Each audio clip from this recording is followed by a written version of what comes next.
Welcome to another exciting episode of the Collect and Destroy podcast. I am your host, the Baxter of Puppets. On this week's podcast, we are joined by the man, the myth, the legend, Mr. Nate Fehlauer, to discuss all things Indiana Jones. Nate is one of my best friends, and we've known each other for over 14 years. We first met at a small design agency. Shout out to Hartman Design. And we bonded over a lot of common interests, from books to art. We're both musicians. We love 80s hair metal. Nate Fehlauer, welcome to the show. Hey, Ryan. Thank you so much, man. It's great to see you, Baxter. Good evening to you. Nate, I know that you have a vast collection of framed artwork, among other things. Care to pull back the curtain a little bit on your collection? And let's dig into that. Yeah, let's take a look. I never really considered myself a collector that much, but about 7 years ago, my wife Noelle and I got a house, and I was finally able to have my movie room. So that's when it kind of started. I needed some posters on the walls. I kind of started with a lot of sort of just regular movie posters, and over the years, I kind of slowly got into more of these silkscreen prints, these kind of limited editions. And these are a couple of my favorite artists. This one's an artist called Gabs. He's actually an artist out of Poland. He's a very cool artist in that he does a lot of very detailed work, and including all the different characters in sort of a collage, I would say. So when you're looking at prints, like what kind of stuff are you mostly looking for, and where are you looking for these? Are you looking on the internet, or you do see them at galleries, or? Yeah, I'm like mostly interested in as far as the subject matter, I'm interested in something that's a little different than your average movie poster these days, which generally kind of just shows like the star of the film, you know what I'm saying, in like a large portrait, and then maybe a couple side characters. I'm looking for something that's got a little more interest in it, something that kind of has a clever twist on it. This is an artist called Laurent Daru, and he's out of Belgium. His main signature is that he kind of puts a clever twist, and he puts things in the picture that you don't usually expect. He has one that's for Pulp Fiction, and it's a picture of the outside of a diner, and it features a lot of the cars, and it features the motorcycle from the movie, just all in kind of one scene. But it's not just a collage; it's an actual scene, which I found really cool. So what do you have a favorite artist when it comes to screen prints?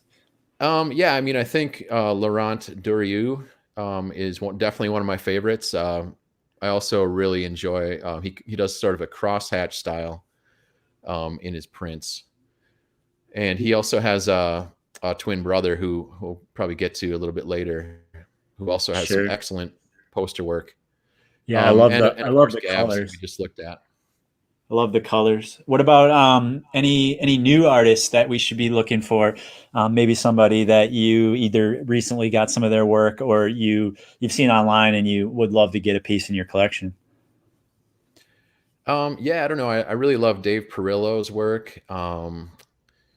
Who else? I love Joe Fenton. He doesn't do really necessarily movie art, but he has a very cool, detailed, almost like a black ink on a white background style, which is really different. I know this stuff can get really addictive. I've got not as many prints as you, but it's, you're always looking for the next cool thing that you want to add to your collection. I also know that you're a big Beatles fan. You have some collectibles related to that as well. Yeah, I mean, I've always loved the Beatles. I just love, they have such personality, and they have such history with their music. And all their interesting techniques they used in studio on the later albums. That's what really gets me attracted to them. As far as the toys or collectibles, I just have a couple little figures from mainly from Yellow Submarine. Sure, which is kind of it lends itself to kind of collectible toy. Real stylized kind of little characters. So I kind of find those cool. As far as collecting, you had to ask a question: where do I look for these things too? A lot of it's on eBay, as you might expect. A lot of these things are kind of tricky to find. So that's part of the fun of, anything with collecting is the hunt for these things. So A big question I always have for people who collect prints, and I know this is an issue I run into, because I have like a closet full of art prints that are just rolled up in tubes. right. How do you go about framing them? Like, where do you go for that? Or do you do it Um, yourself? Or yeah, some stuff is some of the like lesser posters that I have, you might say, like that are sort of more in the background are cheaper frames because framing can become very expensive. yeah. And when I say like a cheap frame, that's still like $60, $70, you know. So when you're talking about a really nice frame, you could easily spend more on the frame actually than on the artwork. You know, I try to not pay too much for posters, but they can be, you know, up in the couple $100s for a poster as well. Well, and then there's the artists that are like, oh yeah, I'm not going to go with the standard size. I'm going to make my own custom size, Yeah. which makes it even trickier to get it Yeah, I framed. mean, I generally find the movie posters are 24 by 36 and more of the concert posters would be like 18 by 24. So Sure. that makes it a little easier. Also, I find some frames on eBay, like some elaborate, like more like gold frames. Um, Yeah. Yeah, I've seen a to lot add a of little your interest. I think that it almost like elevates the art itself. It almost gives it that like art museum feel Right. to it. Just thinking about like your Beatles prints and putting them in like an ornate frame like that, it becomes much more an all encompassing piece of artwork. Yep, it kind of adds to the artwork then too. Yeah, it makes it a little something more special than just a black frame, which a lot of mine are. Sure. I had mentioned in our intro, we're both musicians. I know you're a singer and a guitarist. You have a pretty cool guitar collection as well. You want to touch on that a little bit? Yeah, I've been kind of bumbling around on guitar for a few decades now, and it's just kind of something that's fun to do and very enjoyable to do with others as well. The main thing about the guitars is there's so many different styles and things you can do with them. Different tones, different wood they use in them, different pickups, switches, all these things. I'm a big fan of the Bigsby tremolo on guitar, so I usually look for that. Every once in a while, I look at more of like a vintage guitar, which is kind of cool to think about the history behind the guitar as well.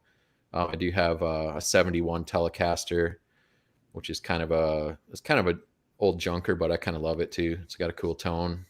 Yeah, I was going to ask if you have a favorite guitar. Would it be that one?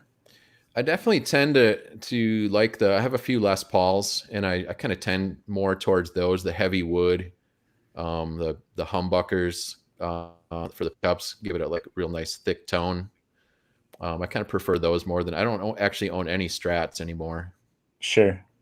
I'm not really Yeah, sure why, more but of a everybody needs to have at least slash a couple guy. guitars. More of a slash guy. Yeah, more like Slash. I'm generally trying to do I've that. often compared the two you. Yep, I kind of look a lot like him too. It's very not true, but what we for our audio listeners, you can imagine him with a top hat and a cigarette hanging out of his mouth. Cigarette, bottle of Jack Daniels. Um, all right, so let's get down to the reason that we're here, which is to talk about the original Indiana Jones trilogy.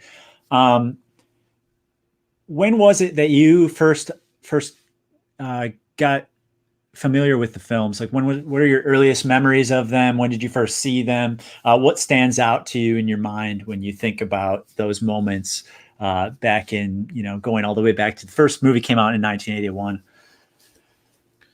Yeah, I mean, I was just a little kid when the first one came out, so I for sure like didn't actually see the first one and maybe not the second one in theater. Sure. Um, I don't have a specific memory of going out and checking it out. Most likely though, it was with some of the neighbor kids or the older kids around. You'd be hanging out at their house. Maybe a friend's older brother or something brought it in on Laserdisc at some point. Sure. That's more like what I remember about that time period was kind of riding our bikes out and grabbing the laser discs, at the rental place down the street, riding back with those big old things, those things are like bigger than like a vinyl record, right? Yeah. Wow. You had a laser disc player, or your friends did?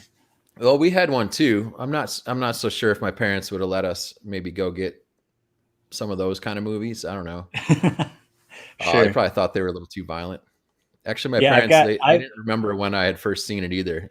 So, but I've yeah, I'm never. thinking it was at a friend's place. That was just kind of the fun. You could go and check different horror movies and things out at friends' places that maybe you couldn't at home.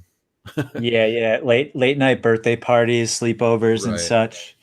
For me, growing up, we didn't have cable growing up. So what would you do? You'd look in the paper and you'd see what movies were playing on Friday night. I don't remember the first time I saw Indiana Jones, but I do remember growing up that my dad and I, anytime that Indiana Jones or James Bond was on regular TV, marking that in the TV guide and tuning in on a Friday night.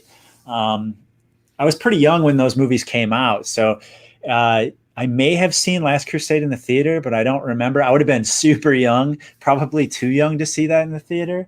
Right. Probably not age appropriate, but at the same time, when you look back on the movies, they're not that horribly vulgar or anything like that, and I think it's just exciting more than anything. Yeah, I mean, that's what I remember about seeing them back then, though, was those things like, heads melting and hearts getting ripped out, and the traps like tripping on people and, and people falling off cliffs. Yeah, I All don't. the good stuff. Yeah, I don't remember them being scary, but I feel like as a kid, Right. I just felt like they were super authentic. So when Mola Ram tears the guy's heart out during a human sacrifice, uh, it was like it really happened. And when you see Adolf Hitler for the first time in Last Crusade, it felt like documentary quality. Like you watching that, they're burning the books. You got all the lights off, and it's just the glow of the television set. It feels like you're there in Nazi Germany with Indy. And I also a thing that stands out as a young kid, and I still to this day like this is when movies tie in biblical context into films. Yeah. Right. Growing up in a Christian household, like it's like you have this thing where you're hearing about this stuff in church on Sunday, and then on Friday it's being tied into these movies that you love. So I always thought that was really cool. Yeah. Yeah, for sure.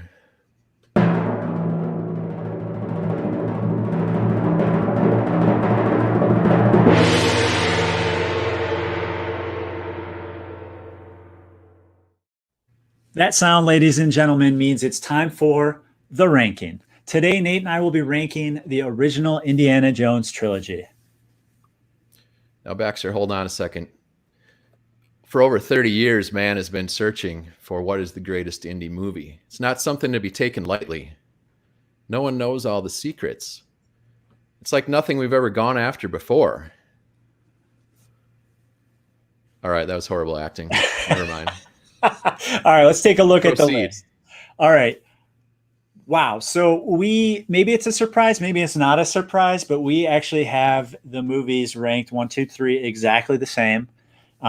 They are in the chronological release. So our number 3 is The Last Crusade. Our number 2 is Temple of Doom, and our number 1 is the movie that started it all off, Raiders of the Lost Ark. Nate, you want to start off giving me your thoughts on Raiders and why is it your number 1 pick? Yeah, I mean, Raiders is obviously the greatest adventure movie of all time.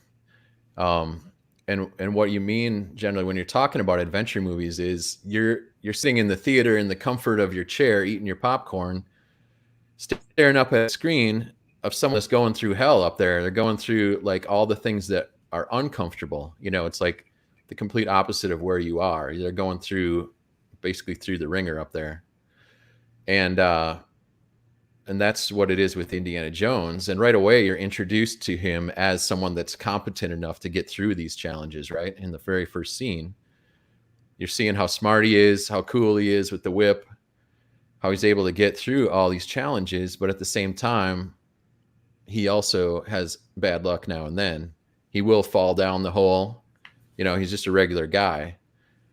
He will get in trouble, which is kind of fun to see him go like out of the frying pan into the fire, then out of the fire into a pot on the stove, then maybe into the oven. Then he gets out of that, and all of a sudden he's in the blender and possibly even into the toaster.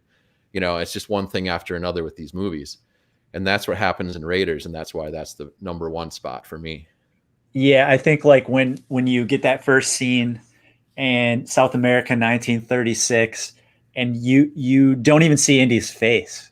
Like Right. it's something really notable about that you're put again when I talked about the scene in Nazi Germany and you meet Adolf Hitler where you feel like you're there. That in Raiders, the first thing that happens is it transitions from that Paramount logo to a mountain in the jungle, and you are in the action. You're right there next to Indy, but you haven't really been introduced to him yet. You're not introduced to him until the guy, one of the guys that's helping him, tries to hold him up at gunpoint, whips it out of his hand, and then you see his face, and you're like, right away from that moment, I'm hooked, and I'm hooked for the next two movies after that. It's a perfect film to me. Yeah, definitely. Perfect villains, and it's the start to the adventure of all three films. The beginning always has a special place. Yeah, one other thing I want to say about Raiders is that the guys that made it, the production crew and the actors themselves, like they actually went on an adventure to make this movie. And I think Sure, you can yeah. see that in the movie, as they go to these actual locations, Tunisia, Hawaii, um, France. They had a shot in France and over Europe, and so they're actually traveling around the world to shoot this thing, and they're actually getting dragged behind trucks, jumping over holes, swinging around on things. I think you can just Yeah, feel that it's real.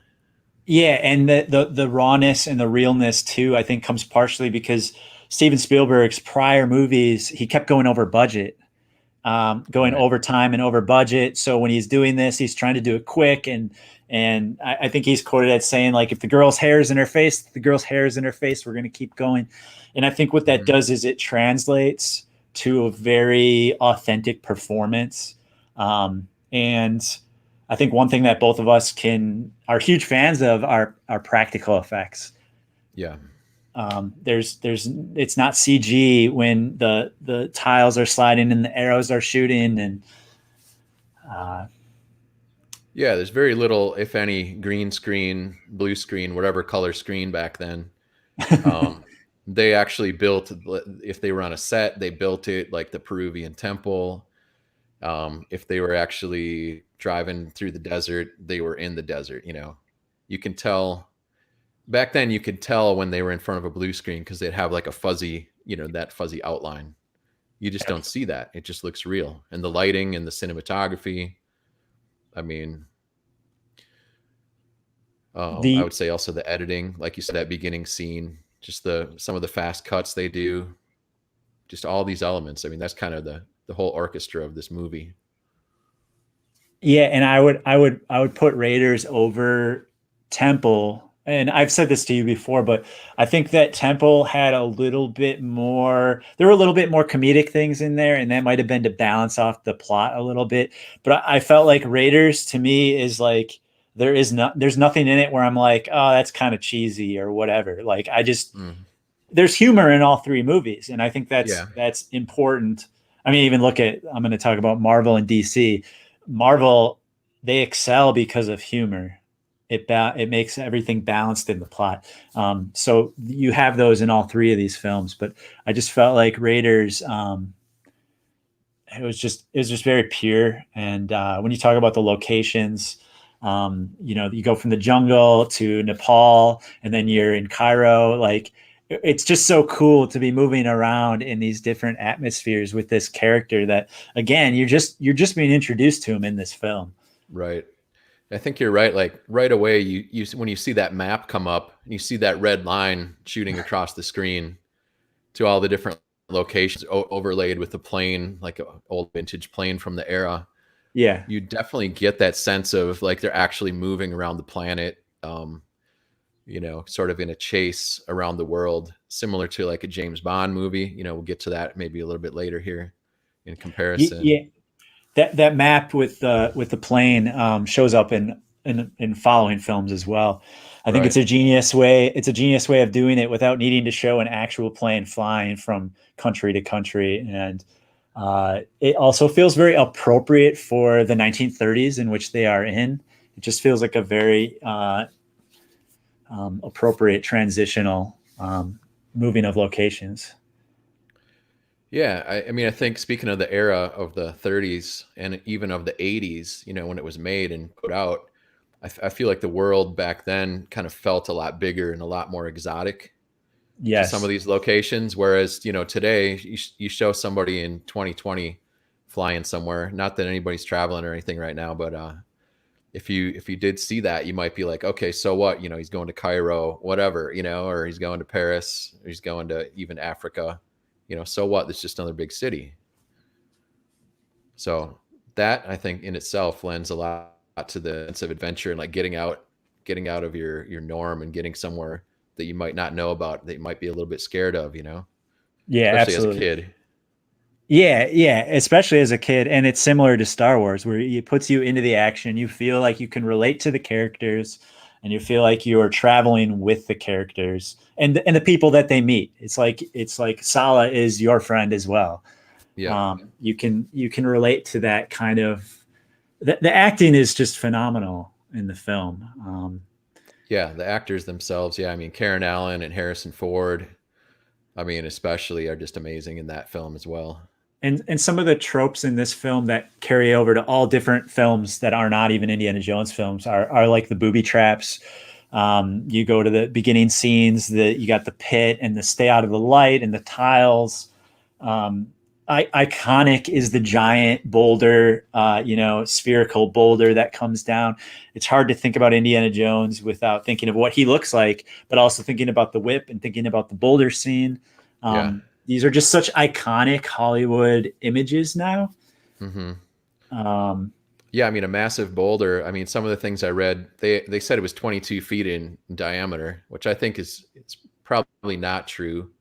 I think it was probably a typo. It's probably 12 feet because it looks about twice as tall as Indy.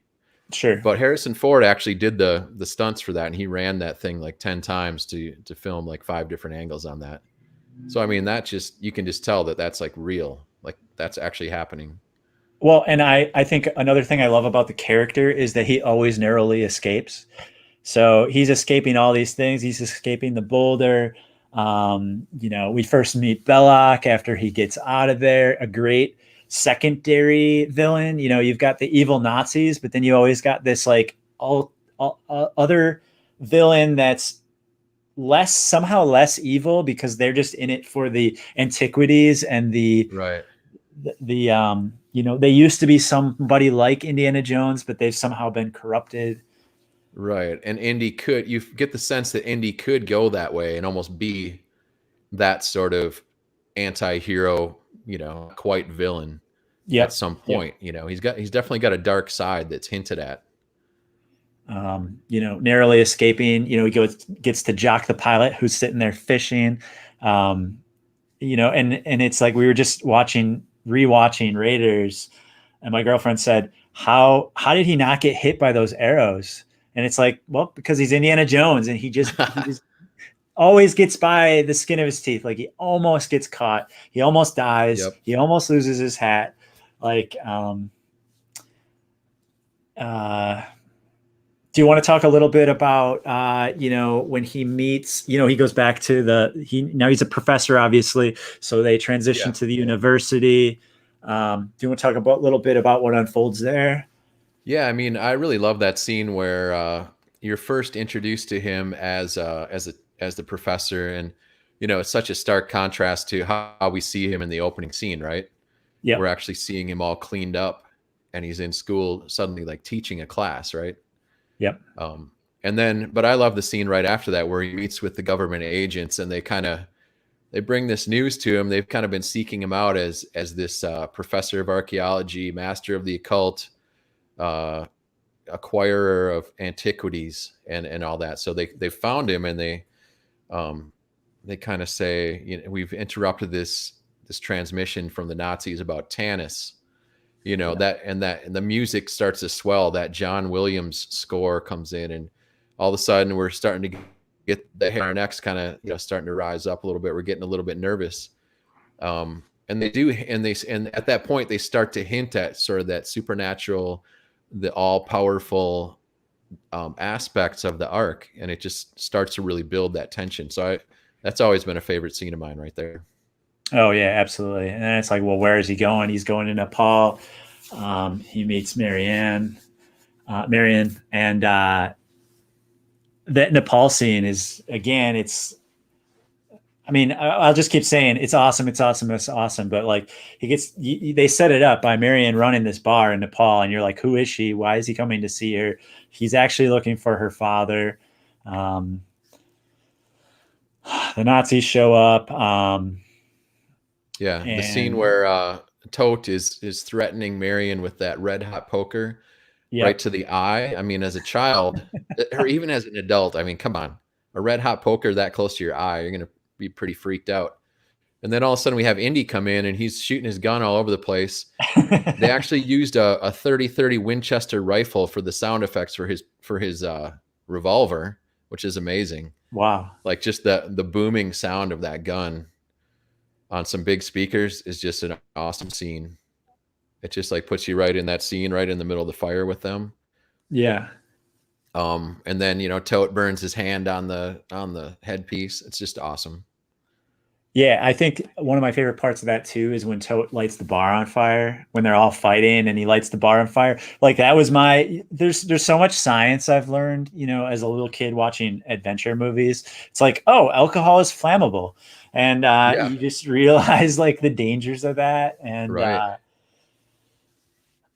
so That's our what first appearance of Pat Roach, yeah, the the actor. Pat Roach. Pat Roach, amazing actor, plays large Sherpa that enters Yep. through the door and immediately puts Indy in his place, you might say. La- Later in the movie, in the legendary showdown of the Luftwaffe mechanic That's right. fighting outside the plane, The large um, bald man at the end. Yeah, same guy. and then also shows up in Temple of Doom as I forget what title they give him, but basically he's in charge of all the children workers as well as the thuggies. Right. They called him like the chief or something. I don't know. Yeah, exactly. He's the guy that gets pulled into the mechanism, right? And that grinds him Yep. up. Yep. Yeah. Yeah. Very good. So let's transition to, we get to Cairo now and we meet Salah for the first time. Um, what a great character, and Yeah. a character that comes back in future movies. And you instantly trust him, is what I would say. And what wonderful acting. Right. Yeah, I guess he was kind of partly based on the Falstaff character out of Shakespeare's Henry IV, I think. Who in that is actually like a big sort of fat, like buffoon, like drunk, kind of just fool who gets into a lot of trouble. But as we see with the Sala character, it's more of he's got the charisma and the zest for life, the same as Falstaff, but he's not quite of a devious character. He still Yeah. does have his buffoon moments, though, Yeah. I as mean, we and see. John Reese Davies, what I was actually, we were just joking about it because I didn't realize that he played Gimli in Lord of the Yeah, Rings, and yeah, also right. the voice of Treebeard. But I That's can't right. imagine that giant man is that small man. Yeah. But Yep. talk about two impactful series of films, and what an honor to have him in both of those. Um, so we've got the map room scene, which is amazing. They're digging in the wrong place. He's got the staff. He's Yeah. able to see where they're going. Oh, there's just so many good scenes in the film. We've got we got the monkey man with the monkey. Right. I got the monkey eats the bad date, dies Yeah, that's after he gives another. the Heil Hitler earlier. Yeah, see what happens, kids. See what Yeah, see happens what when happens you. when you go the wrong way. Yeah, exactly. Yeah, the bad dates line is an incredible one-liner by Sala, as well as the when Indy says snakes, why has it got to be snakes? And then Sala says asps, you go first. Yeah, Like very deadly. You go first. Yeah. Thanks, you, Sala. this is when you get This is the first time you get introduced to the fear of snakes, right? I think for I Indy. I think so. Yeah. I know there Or is a no, snake on. no. The intro when he gets in the Yeah, plane I was and gonna he say there was Jock one on the has plane. It was his he's got the pet, pet. right? Wasn't it He's got Jock's the pet pet? snake Reggie. Yeah, Oh, geez. yeah. So Uh, actually, you get introduced pretty quick in the movie. Um, and then another thing I would just like to add, and this goes for all the movies, my entire life, all I ever wanted to have was an Indy torch, like the torch that he would have Really? and carry. Yeah, like it's just like, why? How do you Your make parents one of never those? gave How you one? you just like instantly have this great torch on fire and it burns forever. Yeah, Um, yeah. yeah, I never got one for And it Christmas. I don't keeps the know. snakes away. I don't know what my parents were thinking. They let me watch movies of people getting their hearts ripped out and human sacrifice at 4 years old, but wouldn't buy me a torch. Yeah, But terrible you know, parents. Yeah. but they introduced me to this series, so all is forgiven. So yeah, an amazing set though for the Well of Souls, built in Elstree Studios outside London. A massive studio, massive set, huge statues, all like real stuff, real They also huge did a bunch statues you can for climb on, Star Wars at L Street, right? I Yeah, believe. yeah, that's kind of how Lucas and Spielberg got involved up over in there. Yeah, you'd think like, why are we shooting a film over in England? We're Yeah, American California guys. yeah, But yeah, they were shooting over there because of mainly Star Wars being worked on over there. And a lot of the people that produced both those movies are British, and a lot of the actors are, even though they use American accents. sure. A lot of them were, or they changed an accent to French in Belloc's case. Yeah, it's like Um, watching The Walking Dead, and you realize they're all British. Fun fact about the Well of Souls set: it was built in place of the Overlook Hotel from The Shining. Was the previous Wow, movie shot in that studio? wow. That's just a little fun fact. Yeah, you're full of fun facts, Nate. That's I why we know have you here I'm today. fun and I'm factual. Anything else you want to touch on with Raiders before we move on? I don't know. Maybe just real quick, the chase scene at the end, epic Ah, chase yes. scene. Takes about 8 minutes, but it took him like 5 weeks to film.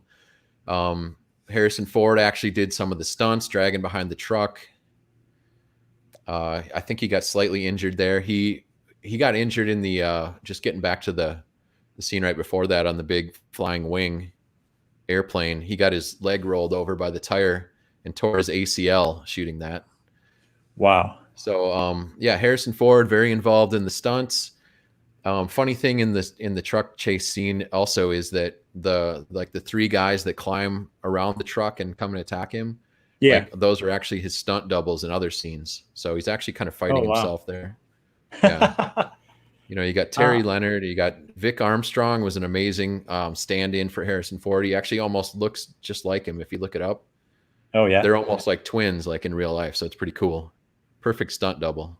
Oh, that's awesome.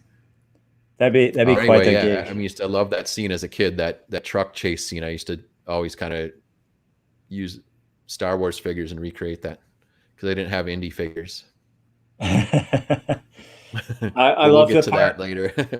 I love the part with Marion in the baskets. The monkeys pointing out that she's in the baskets. You got the Cairo swordsman scene. Oh yeah, I know that wasn't that scene. Where Indy famously shoots the Cairo swordsman in an epic showdown. We're waiting for this huge battle to ensue, one on one, and then he just shoots him. I know there's an interesting story behind that. there sure is. Oh, you want me to tell it? Well, I can tell Yeah. it, So or you can tell it. yeah, so they were shooting in Tunisia, and pretty much the whole cast and the crew was all getting sick from food poisoning or the water or something. Yeah, They pretty much got like basically dysentery or whatever, and so of course Ford had it, and on that day he was supposed to have the epic fight with the guy, but he ended up just saying to Spielberg, his actual quote was, "Let's just shoot the sucker." So they ended up just doing that, and just he does all his sword tricks, and then he just kind of shoots him. Yeah, well, so it's and pretty if cool. you had a list of like top 10 scenes from that movie, that makes that list, if not top three scenes. Like that's such a Yeah, memorable moment because you, again, first time seeing it, it's like the first time you see it, you're assuming they're going to actually battle it out. And then every time after that, you just can't wait to see it because you know what happens. You know he just shoots him. right. It's sort of that it's violent comedy sort of going on I right should there. say it. I should say at this point in the podcast, spoilers.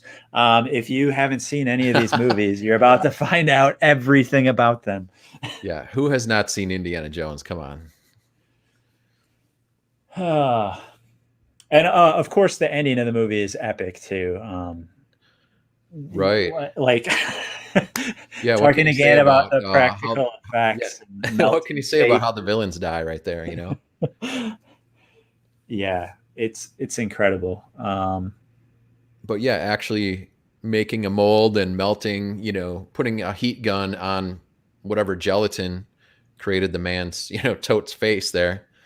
And then having the other face, Dietrich, I think was the character, when his face implodes, you know, just using a vacuum or whatever. And Yeah, and really like living and seeing the dawn of like computer graphics in effects. Like it always felt like the computer graphics were so fake, and the practical effects with real materials melting always looked so real. yeah, Um, it looks real because it is real. I mean, you know, that's what's amazing. I think that we're at a good time in history right now where you're starting to see the blending. So, like Star Wars Special Edition, all that they really like. We're like, oh no, everything's going to be done in the computer. And now we're realizing, especially with like the newer Star Wars movies, that the fans actually want the practical effects. They want the puppets. They want Right. and then when you blend the two together and you can't tell which is which, that's when I think you have the most success, is when you're like, okay, I think that was real, Yeah. but it could have been in the computer. So I think it's that, I think that it should be used to aid in enhancing the Yeah. special effects. Yeah. It should definitely never be noticed that it's a computer effect. I think I didn't watch the whole thing, but the new Dark Crystal that came out does that really well with the Yes. mostly it's just all puppets. It's amazing puppetry, but then they do bring in some computer effects every once in a while, you know, to make them fly around or whatever, but it's very real. It's very Yeah, very good. it was able to expand the world that they showed in the movie, the original movie, but Yeah. do things that they probably couldn't do back then with the practical effects that they had. So the sets feel much more expansive in the new Netflix series. Yeah. And just one more thing on that ending of Raiders when they were all melting and exploding and everything. I guess they actually almost got the R rating at that point. But Oh, that's why they put the fire coming up in front of their faces, yeah, especially for when Belloc his head explodes. They kind of brought some fire effects in front of the face to kind of tone down, I guess, the gore. sure. Okay. Yeah, and I mean, like when you're trying to argue with the MPAA, like it's like you got to make those concessions of like, okay, well, what if we do this? Like, here's this cut, here's this cut. Well, Yeah. we'll just make it a little safer. And I think we grew up in a time where it became popular to like point out when things were fake. So maybe that's why like I'm less I was never really shocked by these movies as a kid. Hmm. Um, but back then it was pretty shocking, a lot of it, because again with practical effects it was like, okay, did they really melt a Nazi's face? Yeah. Um, Yeah. Especially for a PG movie. I don't think you see a melting face in a PG movie anymore. oh, all right, so let's move on to Temple of Doom, which is both of our number two pick. So the first movie came out in 1981. 3 years later, they hit us with Temple of Doom. Um, why was this your second pick? I mean, it was second, but it was like just barely. I mean, you know, I watched Temple of Doom, and then I usually say that's my favorite Indiana Jones movie. But then I Yeah, go back and watch Raiders, and I say no, you know, I think this one's my favorite. So I'm usually kind of bouncing between the two. yeah, But I do love the darker. I mean, I always say it's darker. You always laugh when I say it's darker, but the first half is kind of very funny and light. But then like the yeah, next hour, you know, as soon as they go down underground and get down into that amazing set of the Kali Ma, the thuggy lair. I just love that whole aspect of it, that darker. You know, it's very heavy metal. It looks like a stage I want to go see a concert at. That day. I don't know what Absolutely. else to Yeah, what else yeah. can I you mean, say about I would agree with you. I feel like I also flip flop between the two being my number one. I think if like Raiders is a 99, Temple of Doom is like a 97. Like it? Right. it's right there. I would compare it for me with the original Star Wars trilogy. On most days I'm going to tell you Empire is my favorite. But then I watch Return of the Jedi and I'm like, oh no, that's my favorite. That's my favorite. So I would say Raiders is my Empire, Temple of Doom is my Return of the Jedi. And the funny part about that as well, and this is not a popular opinion, I thought Temple of Doom was like the kids' movie, like the way Yeah, that I don't Return think of the I ever. Jedi was. I found out in preparation for this podcast that is not the way people look at Temple of Doom. Apparently, Temple of Doom is definitely the dark movie and not the kids movie. And then when you like you said, you start speaking of what happens in this movie. People are being sacrificed, and it's pretty. Hearts are getting ripped out of chests. Again, my parents allowing me to watch this movie when I was very small. Very surprising to me. But maybe that's why it wasn't scary to me, and why I have like warm memories of Maybe that's why you love, yeah, that's why you love horror movies and all that stuff. I mean, I do too, but yeah, that's that movie why is almost a horror movie in a way, I've that joined a thuggy cult, and I'm working on finding the other two stones. So, um, no, so I really like the movie. I think that it plays a lot like an amusement park ride, especially obviously the end with the mine carts. Um, it feels like you're in a theme park and you're riding this ride, and it translates well. And yeah. so maybe it's not so much kids movie as much as it's like the movie that could be easily replicated into pop culture. Um, but I dig it. I love it. It's a great movie. Short Round rules. Like, what a great Yeah. character. And I mean, Jonathan K. Kwan that plays Short Round.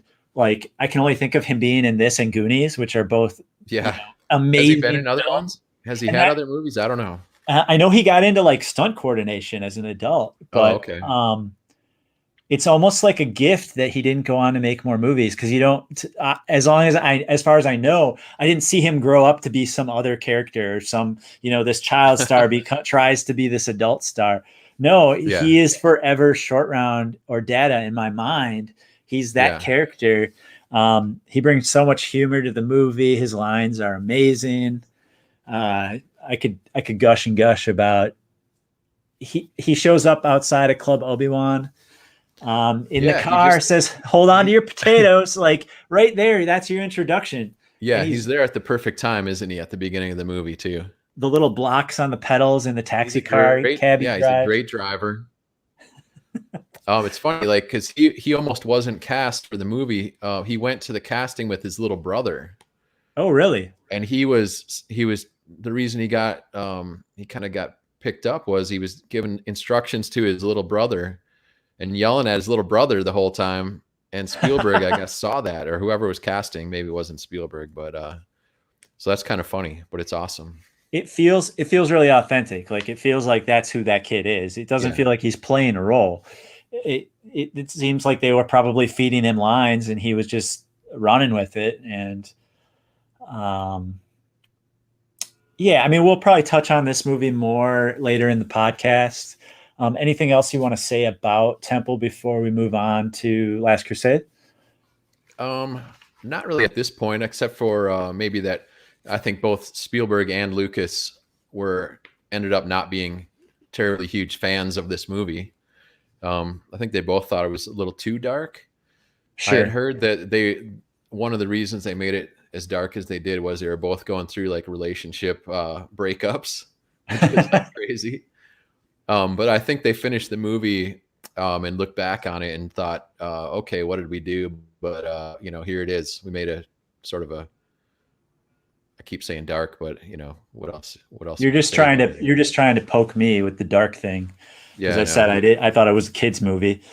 I It's all think about that the dark Spielberg side. fixed the relationship thing with this movie since he married Kate Capshaw after. See, Uh, that's what he says. Yeah, he says that's the only good thing that came out of this movie was that he met his wife in it. Pretty and she much. was she was a great character too. Yeah, Like over the top humorous, but like again authentically humorous. You're thinking like, oh, she's this. Was she from Missouri? Supposed to be from Missouri, I right? think so. Yeah, It's yeah, this singer actress kind of role. Seemed very classic and appropriate for the yeah. 1938. Very, yeah, very diva, classic diva. Wait, what year was this movie? 1930. 1935. Yeah, because it came before Raiders. And for those who are not familiar, Raiders came first in the release of the movies, but Temple of Doom took place a year prior in the chronology. And largely that was because they wanted him, the way that Raiders wrapped up with him and Marion, they didn't want to mess up that relationship. So they figured if they went back in time that they could leave that untouched, and that was the Right. end. Yeah, they wanted to Um, avoid the Nazis as the same villain too. Was another reason. sure, sure. You know. All right, so moving on to number three, and again we have the same pick here, The Last Crusade, which we had kind of felt was the last of the Indiana Jones movies. One does come out later, but we'll get to that. Um, but Last Crusade, awesome story of the father and the son. It's pretty touching. Right. Yep. Great intro, River Phoenix as a young Indy. Oh yeah, that's cool, and it kind of alludes to Indy's future. It Yeah, shows him as a kid. we get to see him as a kid. No, we get to see we get to see how he gets his fear of snakes. We see how he hurts his or he gets the scar on his chin with the whip.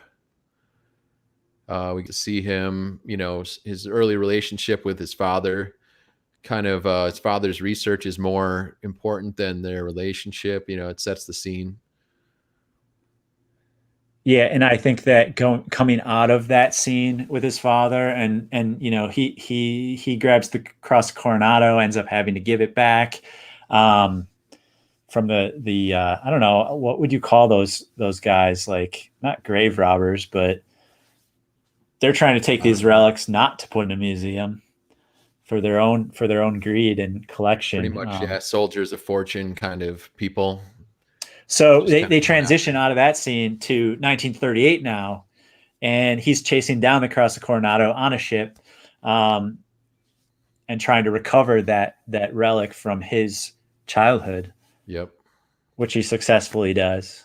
Yeah, it's cool. It shows that he's been searching for that artifact for how many, or yeah, how many years would that be? I don't know. I think the opening starts in like 1912 or something. So it's like 20 years or something.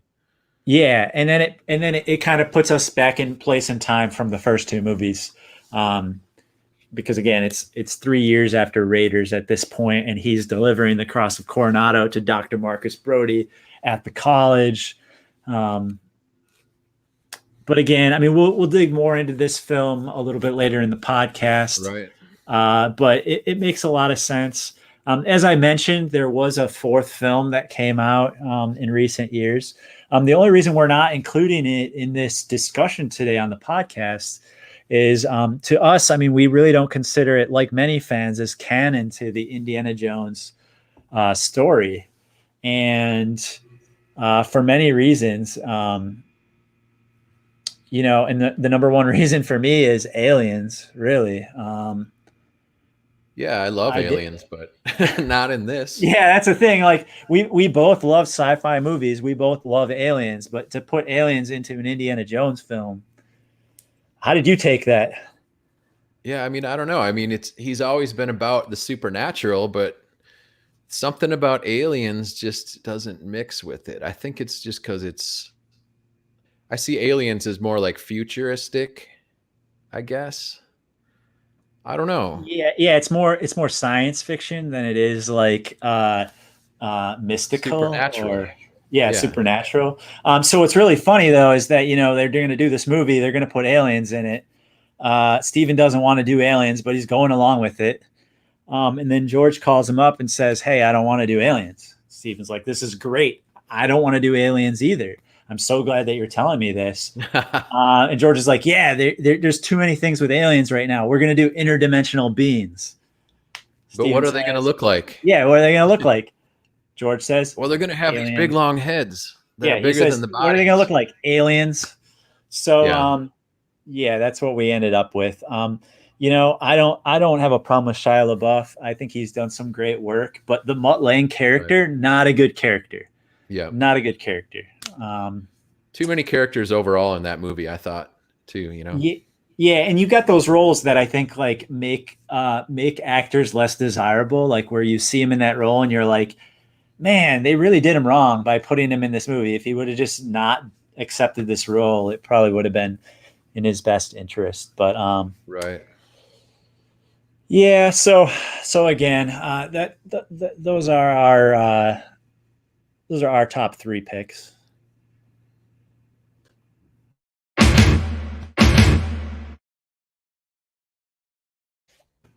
You know what that sound means. It's time to head into the pit. In this segment, we pit two or more things against each other to the ultimate fight to the death. In round one today, we have the battle for sidekick supremacy as Salah Short Round and Dr. Marcus Brody are at odds to see who comes out on top. Nate, what are your thoughts? Well, we got three very distinct characters here with a lot of sort of different aspects. I think the way to look at it is what are the positives to them being a sidekick, and maybe what are some of their faults, like for each one, right? So, Sure. I mean, I think if you start with Short Round, He's one of the short. obvious, what's that? He's short, But oddly not round. So yeah, yeah. Let's look at the positives here. I mean, the big one is that he follows Indy the whole movie. I mean, that's like a classic sidekick kind of position right there, right? yep. He's also, I mean, like we said, he's a good driver, right? Great driver. Great driver. He's got karate skills. Yep. Yeah, you see him, Um, you think he's not very a worthy opponent for some of these folks, and then he breaks out the martial arts, and he's actually quite a helpful sidekick, yeah, he's small and nimble, I would say. much more so than Willie Scott. Yeah. He's always quick to stand up for Indy too. I mean, you know, he's called Dr. Jones, lady, right? Those kind of lines. Yep. And he often mimics the things, so he's learning from Indy. So I'd say those are the positives right there. Negatives could be um, He is a child. I mean, he so does there's only sometimes set so up. much Yeah, that he can do. yeah, he is a child. He does have a little bit of a short temper. We've seen that, um, where he gets frustrated and maybe leans into a trap on a wall or something. You know. Another thing I would say, he cheats at cards. He can't really be trusted in a card game. We know this. Moving on to Sala. I think he's a very charismatic character. He's a great family man, which would be on the positive side. Yeah, absolutely. I mean, also obviously his size. I mean, comparing him against Short Round and Marcus Brody, you would say who's going to win in a fist fight or arm wrestling? You know, Salah, he's the best. He's the best digger in Egypt. So, I Right. mean, he's seen a lot. He's lifted a lot. Um, Yeah, I you mean, I know, would say he could be the best fighter. I mean, I don't know. He could be a little bit out of shape, his possibly. look his location is a little dependent on his family. You know, he's not going to probably be jet setting around with Indy like the way that Short Round can. Yeah, yeah, he's a little more tied down for sure.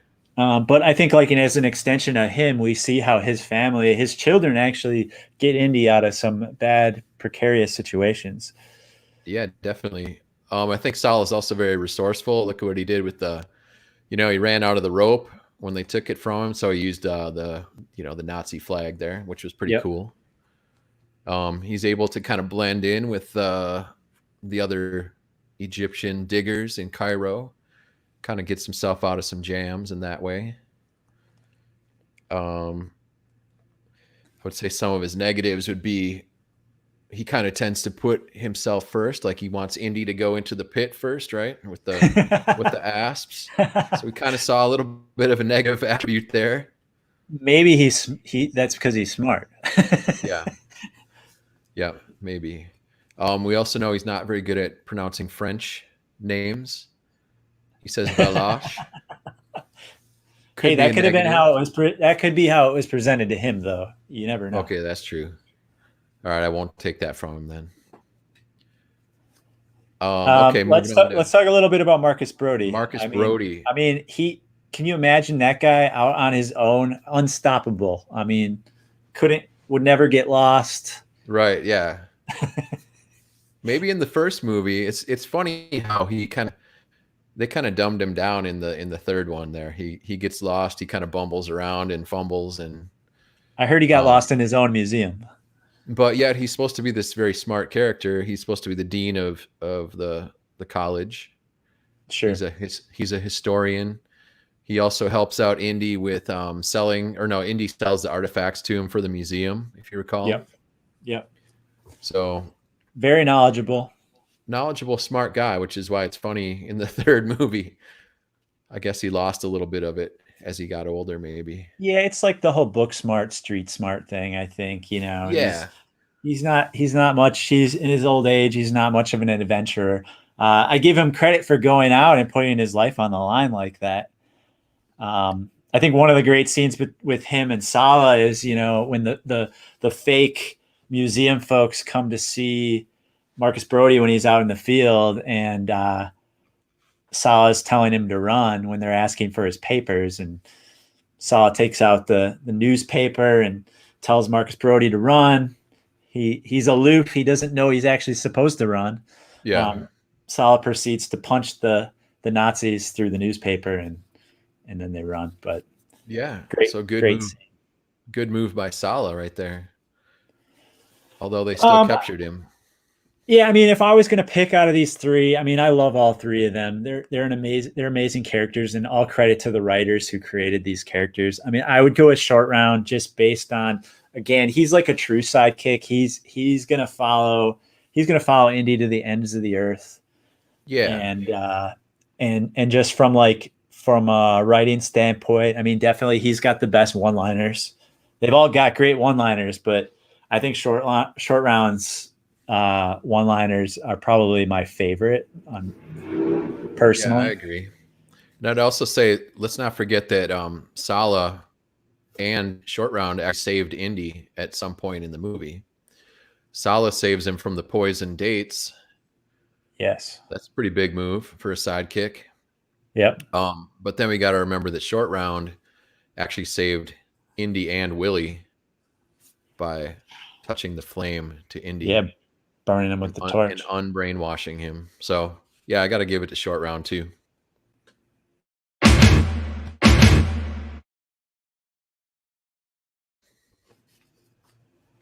All right. In round 2 of this week's Into the Pit, we see the two most reviled and evil villains of the Indiana Jones trilogy go head to head. In one corner, we have the thuggies, and in the other corner, we have the Nazis. Nate, which of these are your favorite, or should I say your least favorite? Which one's the better villain? Yeah, I think we got to look at the level of evil between the two. And we got to also remember that the Nazis appear in Raiders and in Last Crusade, right? So we actually have more Nazis to sort of observe here and judge. Yeah, I think. So go ahead. I think that I was just going to say the Nazis are the perfect villain. I mean, everyone wants to see a Nazi get punched. No one cares if a Nazi gets shot and dies. Yeah. And that's in like real life as well as in film. Right. I think we would be more likely to run into a Nazi in the real world than a thuggy. But I mean, I don't know what kind of streets you're walking around. Yeah, we don't know where people are here in the world, so I love the indie quote Nazis. I hate these guys. yeah. My dad and I still quote that to this day. Every time you see a Nazi, yeah. It's just like snakes. Why did it have to be snakes? Like there's one-liners that we just pick up on, and Yep. we just you're always quoting them. Those aren't fortune cookies, kid. Exactly. The the thuggies, on the other hand, too, like they're like wicked evil. The only thing I can think about that is like at least they kind of think that they're being directed by a higher power. Um, Whereas the Nazis are, it's more like philosophical than it is like religious. It's more like Um, supremacy and yeah, Theology. yeah, Um, Not, but a lot of evil things have been done in the name of the Bible and organized religion. So I don't know right, that like really excuses anything. And the Nazis were just as into the occult. exactly, So yeah, yeah. I think it's look at the evil or the crimes that they commit in the movies. I mean, they both of these groups have kidnapping, violence, torture. Uh, but the one, I mean, we're talking about the thuggies. We're talking about child slavery. We're talking about whipping children. Um, Not to mention tearing people's hearts out and dropping them into hot magma pits. Um, but the Nazis, they had the red hot poker to the eye in the head many times where they were beating beating on our favorite characters in different scenes, tying them up and punching them and all that. So yeah, I I don't think know. that like the like I both of these are based on real groups. Like there's real Yeah, Nazis, there's real thuggies. Like that's a real death cult. Like um right. but I think that like in our history and our knowledge, like people are much more familiar with Nazis, so you always get a pass to make them the villain. um Right. it was great in the 80s to have the Cold War villain of the Russians and everything. That was always great in like all the 80s action movies. But All the Schwarzenegger Stallone movies. Yep. yeah, exactly. They were always good, but not quite as evil as the Nazis. So again, I'm going Nazi on this one. Um, but All I right, think I'll they go can thuggy both on this one. they can both they can probably both burn. So Yeah. before we get any deeper into these movies, which we're pretty deep already on talking about the plots and scenes and everything, I think we should set the scene for folks on how these movies came to be. Just thinking about the young George Lucas growing up in Modesto, California, was a big fan of the matinee movie serials of the 1930s and the 1940s, like Flash Gordon and Buck Rogers and Yep. um, Zorro. all sorts of those action types of things. And he grows up to be a filmmaker, and he decides he's going to write his own sci-fi kind of movie serial uh, series, and that ends up being Star Wars. And Right. then on the flip side, he's got this idea for more of the adventurer, seek the treasure type of thing, which becomes like an Indiana Jones type of character in his mind, is Indiana Smith. Um, so in 1977, May of 1977, George Lucas goes to Maui because he thinks that Star Wars is going to fail. He thinks that it's going to be a box office failure. He spent all this money. His career's over. So he just escapes to Maui on opening weekend to just completely escape and ignore, um, which we know Star Wars did not fail. But while he's out there hiding from the world, his friend Steven Spielberg is also out in Maui. You want to kind of pick up the story from there? Yeah. So they were kind of Lucas had just heard about, like you said, Star Wars doing just phenomenal in its first opening weekend. So these guys, they just decide to take a chill day, and they're feeling good, and they're thinking about future projects. They take a little break and they head down to the beach.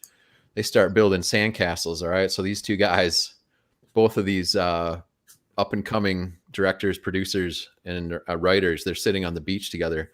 So Spielberg says, for my next project, I would really love to work on a James Bond film. I've always loved Bond movies. but it's so hard for an American director to break into what is definitely a very British sort of property, the Yeah, Bond absolutely. phenomenon over there. So Lucas is like, well, I have something even better if you're interested in working in this. And he brings out the whole Raiders story, the whole idea of Indiana Jones going after getting the Ark. And at the time, of course, his character was called Indiana Smith, right? But Yeah. Spielberg luckily convinced him to go with Indiana Jones for a number of reasons. There was already like an Idaho Smith movie or something. Oh, really? There was already other combinations of states with normal last names. so so it wasn't really that uncommon. It wasn't really that weird of a name to be Indiana Jones. But Sure. I'm glad he went with that. So basically Spielberg signed up to do 3 movies, and they kind of went off and finished up some of the projects they were working on in the meantime. Lucas still had Star Wars going with starting up Empire Strikes Back, and Spielberg was he was just finishing Close Encounters, and he was starting to work on, his next, I forget what his next project was, but so they kind of split up while they were, next few years, they were working on the writing. They, speaking of some of the influences though, that kind of, for the character look of Indiana Jones, they kind of look back to Charlton Heston in Secret of the Incas, which I believe was maybe 1954, for kind of that look of a rugged leather jacket wearing, fedora hat wearing kind of character. That's, he's got like a 4-day beard coming out, and he's just kind of dirty, and the idea like being a treasure hunter, and kind of a globe trotting kind of adventurer. Yeah, I think I would say seeing Indy with like the 5 o'clock shadow look, like I don't remember anybody looking like that growing up. Like, and then it felt like after these movies came out, like Brad Pitt, all these actors always had like the 5 o'clock shadow look. But to see that for the first time on the screen, he really defined that look. I believe there was like a Humphrey Bogart film in which he had a very similar look as well. Yeah, there was what was the Name name of of it that movie? escapes me. Yeah. But also like the bomber jacket with the hat kind of fedora look. Yeah, Bogart definitely had a character that was similar. Yeah, of course the fedora, and he was also sort of a fortune hunter. Sure. But both of those characters, I want to say, like, I watched both of those movies, and those guys were kind of not as didn't have like a likable side like we see with Indiana Jones. Sure. I mean, they're kind of a bunch of jerks, just out for for themselves. Yeah, yeah. Let me see. I got it right here. Treasure of the Sierra Madre Yes. Yes, that's what it is. was the Bogart movie. So they took a lot of inspiration from those movies and those kind Yeah. of, like you said, the adventure serials. Pretty soon after that, they started looking at the casting options, and some of the actors and actresses that were available to kind of play those roles of Indy and Marion and so on. Sure. Yeah. It's kind of funny that they had the fame from Star Wars and Spielberg's movies like Jaws and so on, and so they kind of were flying under the radar and doing the casting, and they had this building called the Egg Company out in Hollywood, where they would bring people in, and they would, as they were casting them, actually have them cooking and hanging out in, and that was kind of Spielberg's way to kind of bring people's defenses down as they were interviewing and kind of going through their lines. Yeah, that's a great idea. Some of the pretty hilarious early options for Indy were Mark Harmon, David Hasselhoff. Did you ever hear about that? Christopher Guest, Michael Bain, Sam Neill, and Jeff Bridges. Wow. I never really. The only one that I could see maybe recently pull that off would be Sam Neill. Yeah, who Sam Neill's got a good ends one. up being Dr. Alan Grant, another Steven he's got Spielberg the same hat, right? But yeah, he's got a similar vibe. He's the only one that I could see maybe pull that off close to the style. So then they actually settle on a fairly unknown actor at the time, Tom Selleck, and he's actually cast as Indiana Jones. Yeah. But he's contractually obligated to work on a new series called Magnum PI, Yeah, and which at they the had him like they were counting on him because they cast him. He was going to yeah, be Indiana Jones. with the Um, mustache, yes. and wasn't Magnum was like in like development hell. Like it wasn't happening, right? Yeah, it was kind of held up. I think part of it there was like a actors strike going on Hmm. at the time, so it got really held up, and then so he had to turn down the role of Indiana Jones. Sure. And but I think it actually turned out that because of that strike, he could have actually done the film and the show because Oh the show wow. was that delayed. Yeah, it's kind of funny, but thank God Wow. that he didn't because Harrison Ford is an amazing actor. Yeah, I know that Steven Spielberg then had just seen Star Wars and he was like, "Oh yeah, that's our Indy." And Mhm. George didn't want to use him because he was like, "No, he's Han Solo. We can't Yeah, he have thought he's him." using him too much. Yeah, Which makes a lot of sense. Well, and George Lucas had used him in American Graffiti, and yeah. that's how he ended up in Star Wars. And then they want to use him in Indiana Jones. It's weird because yeah, you often will see a character only as that character. Like take like Mark Hamill as Luke Skywalker. Like I only see him as Luke Right. Skywalker, and Yeah. but perhaps he would have been in another really successful franchise. We wouldn't just see him as Luke Skywalker. We would see him as something else. So, I mean, I can't imagine anyone but Harrison Ford being Indiana Jones. Yeah, and think about Harrison Ford. So in 1980, he's in Empire Strikes Back. In 1981, he's in Raiders of the Lost Ark. And in 1982, he's in Blade Runner. I mean, so in 3 years, he's like three like iconic characters, three movies that have like changed the look and have influenced like all these genres from then on. I mean, Star Wars with kind of the more clean, epic sci-fi, and Blade Runner being like kind of the opposite, like the dirty, like sort of grimy kind of sci-fi, right? And then of course Raiders being for all adventure movies after that. Yeah, and he could have really just like hung up his hat, like Yeah, no, no pun intended, but he could have hung up his hat after those movies because those are probably his best films. I mean, he had such a successful career after that, just raking in the dough, playing everybody from the president of the United States to whoever. But yeah, um, yeah, and you think about like the impact he had on Hollywood and and filmmaking in general, and then I also take it to a personal level. Think about that actor and how he's impacted my life through his art. Like that's amazing. yeah, Just purely amazing. yeah.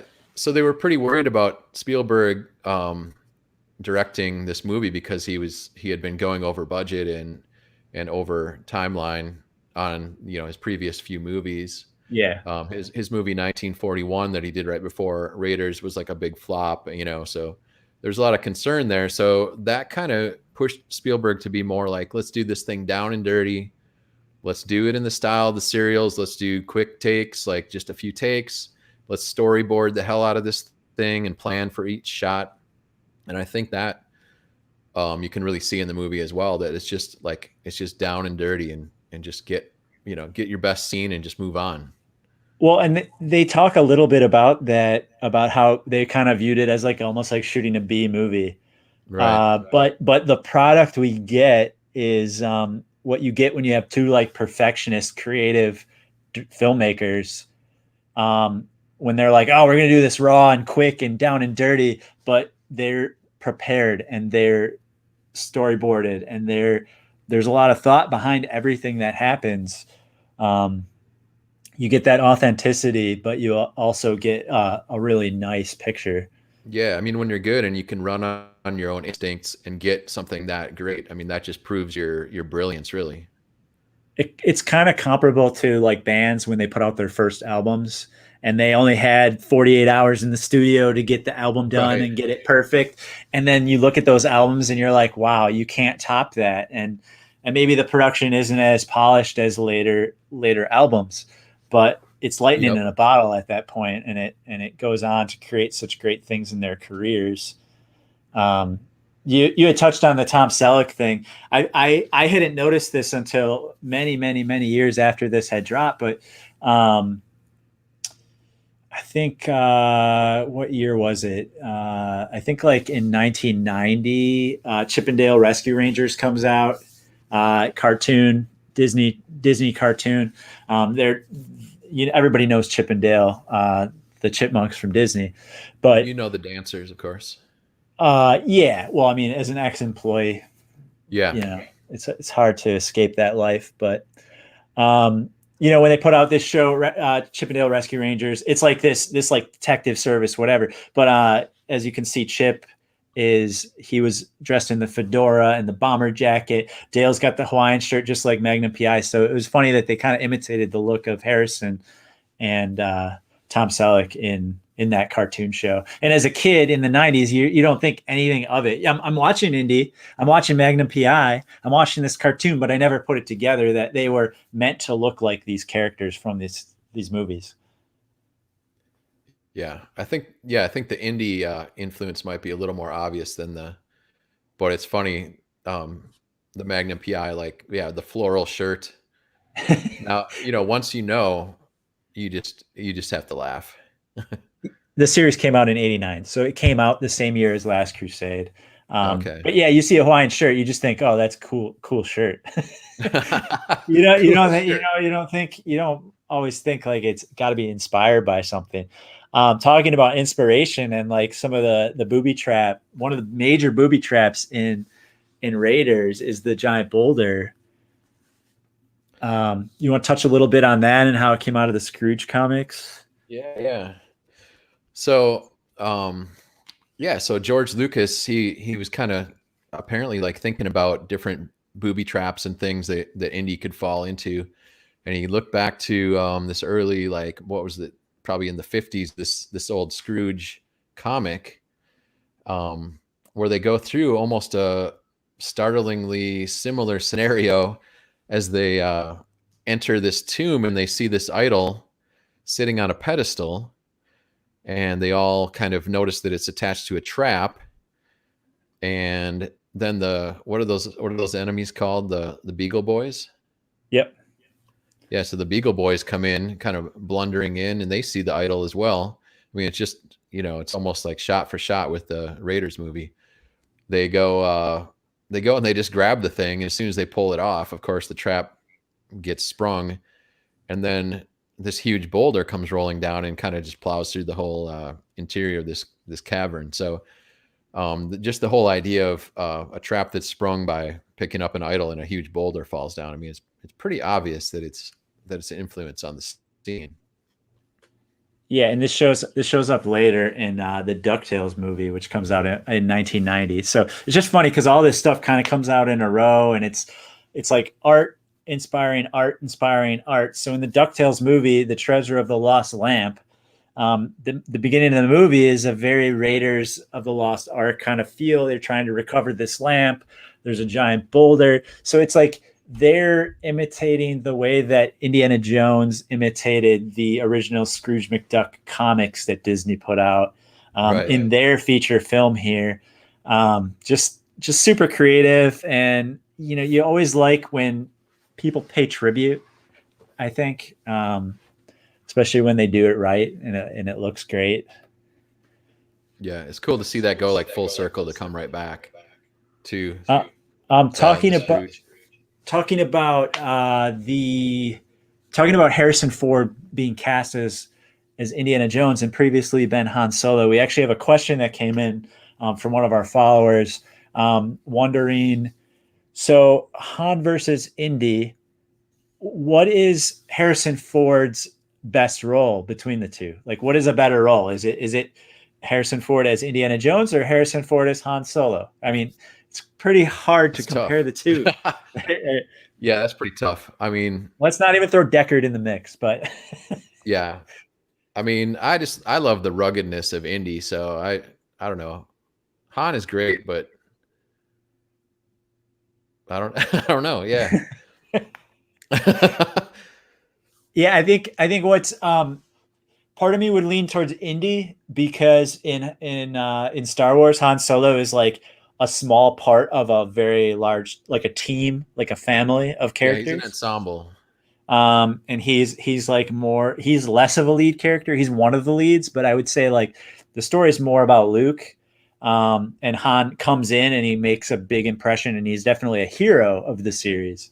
Whereas in Indiana Jones, you other than Raiders, which wasn't originally, it was just called Raiders of the Lost Ark. There was no Indiana Jones. Otherwise, it's his namesake is the title of the movie. It's not called Han Solo, Episode 4, Han Solo and Star Wars. It's Right. called Star Wars. These movies are about one character. They're about Indiana Jones. Um, yeah, it's tough to pick though. I mean, I almost feel like I lean towards the Han Solo character just because Really. he's such a cool customer. Like he's this pilot. Like he's got allegiance to these to his friends and family, but he's also just like he's rogue. He's like on his own. He's a maverick. Um, so I'm gonna actually go Han Solo on that one. All right, I'm going to stay Indiana Jones just because I love those movies so much more than I love the Star Wars movies, I got to say. So, the Star Wars, I'm not a fan of like the whole politics plot lines of the Star Wars stuff, I guess. Sure, sure. But I know Han Solo operates outside of the law pretty much. Yeah, And so, I mean, he is Han Solo is definitely the best character in Star Wars. I mean, that's for sure. he's definitely a space cowboy. Like Yeah. that goes without saying. With a lot of films, I think that some of the iconography and the most memorable images originates with the artwork with these films, and that even starts before the film even hits theaters with the release of the movie posters. I'd like to just talk about artwork related to Indiana Jones.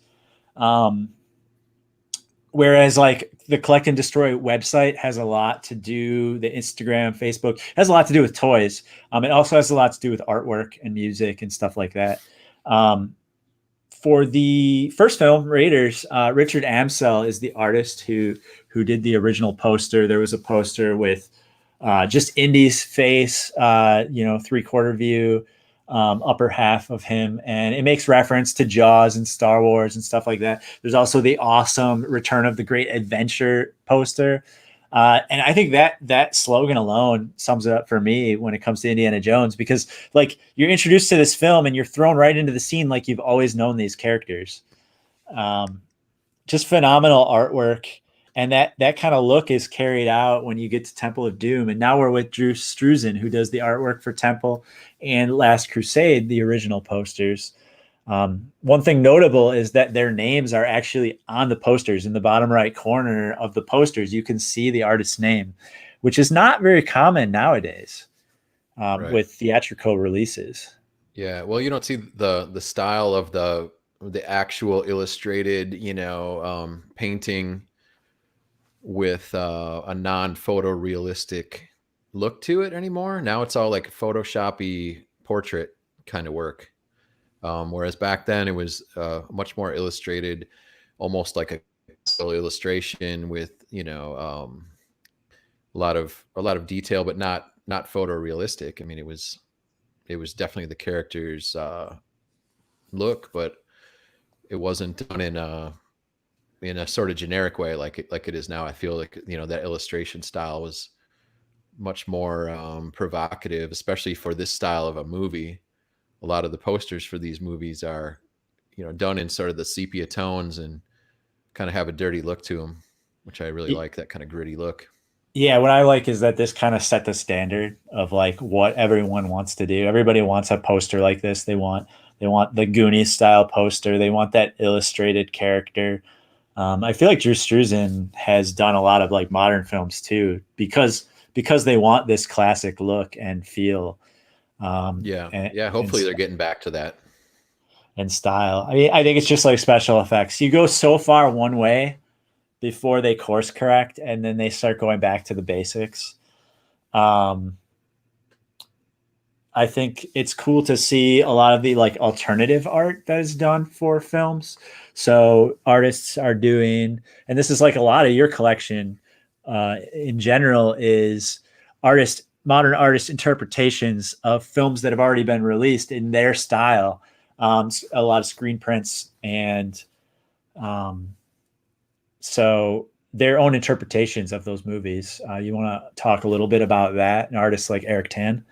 Yeah, one artist that I really admire is Eric Tan, and a lot of his work has to do with big, bold, flat areas of color and limited palette.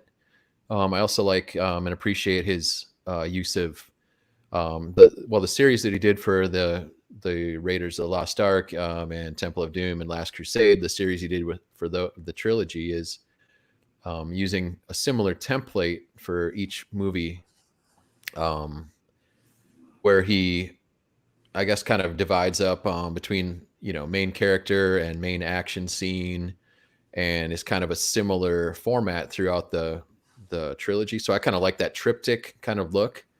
I find that quite interesting, especially when you can display all three on the wall together. It looks really cool. Yeah, what I like about that is when the movies come out and they're released in different years, you're never going to have the same template or the same look and feel. So when you can look back on a movie that came out 30 years ago, 40 years ago, you can really put a lot of thought behind how you're going to lay those three films out. There's a poster by Gabs that both you and I have. It's like a triptych. It's all on one piece. It's all one print, but it's all three films. And what I enjoy about that is it really tells the story of each movie in each portion of the triptych. And I like the really small little details that on first review you don't really notice these things. And on this Gabs print, I like that there's like metallic inks, so you can look up real.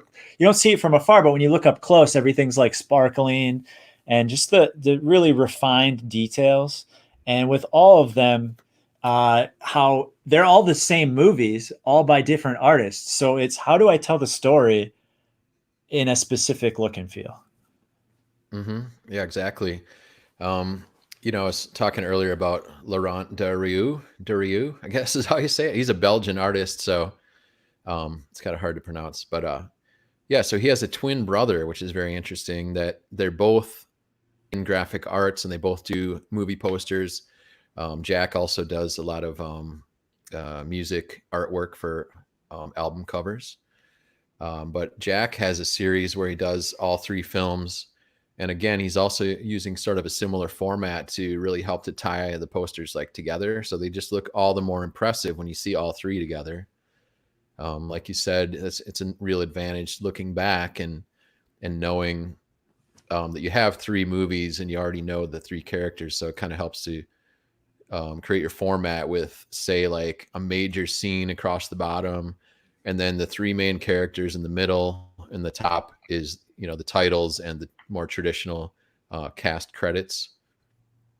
So I thought he did an excellent job on that.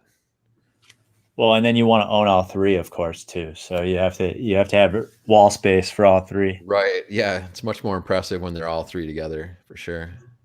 I just want to mention too that you were giving Sala a pretty hard time about pronouncing names earlier. I'm just throwing that out All there. right. What about you had mentioned Laurent, but what about artists like Rich Kelly? Yeah, Rich Kelly has a really great piece. As far as I know, he's only done the first movie, Raiders of the Lost Ark, which he has done under the edited title of Indiana Jones and Raiders of the Lost Ark. Yes. I really love he has a picture of Indy and Marion in a real critical moment as they're trapped in the Well of Souls, and we see it's from a great like worm's eye view perspective, a very low perspective.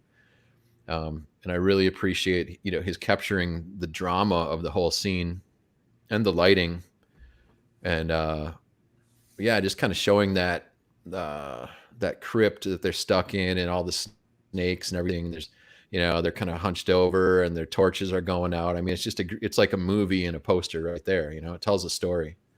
Yeah, It's a I think great that piece. the exaggeration in posters like that is really it, like you said, it captures that moment and it gives you a viewpoint that maybe there isn't a photo of that. Like you had mentioned, Photoshop. A lot of artists are only working with the images that they have. But when you have screen prints like this, they're giving, like you said, a worm's eye view of what would it be like to be in the corner of that room and see this all unfolding before you. It's very Yeah. exciting, and It's more like sometimes things are a little less proproportional or photorealistic, but it actually is more effective. It makes you feel more of what you're seeing. yeah, I'd almost say that's more of a snake's eye view. Oh, Yeah. Well, I mean, snakes are on the floor. uh, Dave Perillo stuff's cool. I like the fun cartoony look, again, like telling the story in chronological order, going through everything that occurs in the movie.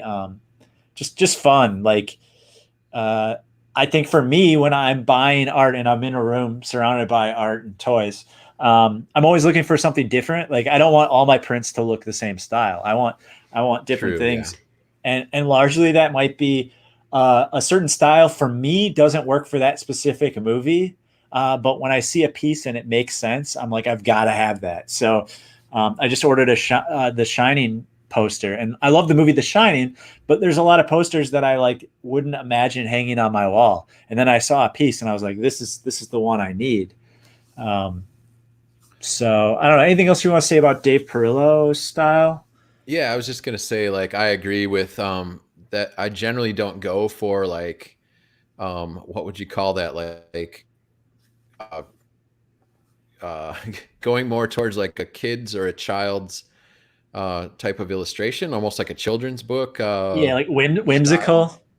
Yeah, whimsical. like a whimsical thing, and you know, you'll talk about this in a second with the toys too. You know, making especially something like this kind of movie, which is um, this kind of gritty adventure, more adult geared uh, type Except of Temple of Doom. subject, I guess, and making it into these little colorful like type of graphics you would see like in a kid's room or something, you know. But for this piece, yeah, by Dave Rillo, I really like this the colors and just the way he's laid it out with again all the characters involved. I mean, it was a great way of like showing all the scenes, all the key scenes. So I mean, in a way, it is almost like a children's book here. Yeah, and when you see a If you character, look it you up, undeniably know what character it is with very simple graphics. You're yeah, able to you're able to identify, and that's like, as an artist, um, you want to get your message across very quickly in when you're doing a minimalist style like that with as little detail needed as possible. But um, yeah, that was almost like a storyboard type of poster that goes scene by scene, character by character. so another obvious translation for film is in toys, especially with action adventure movies like Indiana Jones. Who doesn't want an Indiana Jones Raiders of the Lost Ark playset? I know a lot of kids do. I know I do. Um, so from 1982 to 1983, Kenner had the license for Raiders. Put out both 12-inch action figures as well as the pretty common 3 3/4 inch action figures. Really cool, very simplistic in its design. The figures were very similar to the Star Wars figures that Kenner did from 78 to 85. I love the packaging design. I think it's like very vibrant. It's hard to come by these nowadays, and the cost is quite high. Would love a map room playset. I think it's really cool to see an actual scene out of the movie made out of simplistic plastic like this. Um, Yeah, that is cool. I mean, I think what I don't know why is it true that like these didn't really sell that much when the first toys came out, or yeah, by very Kenner? very short lived, only from 82 to 83, and then I don't know if Kenner, like, because they didn't sell. I think they're so. Let me back up a little bit. These are higher priced than the Star Wars figures because there's a lot less that were produced, and the production window was only 2 years, if even. It could have been a year and a half. Yeah, Um, but when they came out, they were like the same price as a Star Wars figure, weren't they? Yeah, for sure. Yeah, the same price. Yeah. but they just didn't sell. Like that's weird. I would think that this would be so awesome to for a kid just to take outside and like play, in the dirt with Indy and create a little Egypt in his backyard. Yeah, I'm sure that it was just like maybe at the time the movies were more adult oriented and kids were more interested in things like Star Wars. Yeah, that's true. Maybe if Raiders had aliens in it, they would have bought the No, action Raiders figure. or Indiana Jones never had aliens in it. Never. They followed this up. The license was picked up by LJN. LJN is well known for doing those big rubber wrestling figures. Oh, is that the Um, same one? Okay, yeah. yeah. So they had picked up the license in 1984. They only produced these figures in 1984, and there were actually only 3 figures made. So you had Indy, you had Mola Ram, and you had the large guardsman again, our friend Pat Roach. So sorry, lost my train of thought. But yeah, so these figures are really cool. These ones were actually 6 inches. So you went from 3 3/4 inch to a more advanced 6 inch figure. But again, I don't know if these just didn't sell or what the deal was, but they didn't even produce them for more than a year. And they actually had a whole line designed in prototypes. Oh, I had weird. just sent Nate a link on eBay. They have some prototypes from these LGN figures that are going for $14,000 right now on eBay. That's And they're just wild. little resin white prototypes. So what were the three characters? Obviously, the third one it'd be Indy, Yeah, it was the and then giant thuggy, the Mola Ram figure, and Indiana Jones. And I think Indy's hat came off. I think all their hats came off. It was pretty cool, like easy to like play with. yeah, that's a cool size too. And most figures around this time were all one piece, like other than their weapons.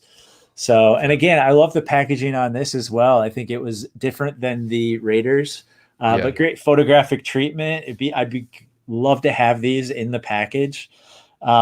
So after this, they really didn't have any figures for a long time, and until 2001 and 2003, Disney, the theme parks would have the figures because of the show and the rides that they had at Disney World. They had the Indiana Jones Stunt Spectacular, which is still there. It's at Disney Studios, which is where Galaxy's Edge is now. So you can still right. check out that show.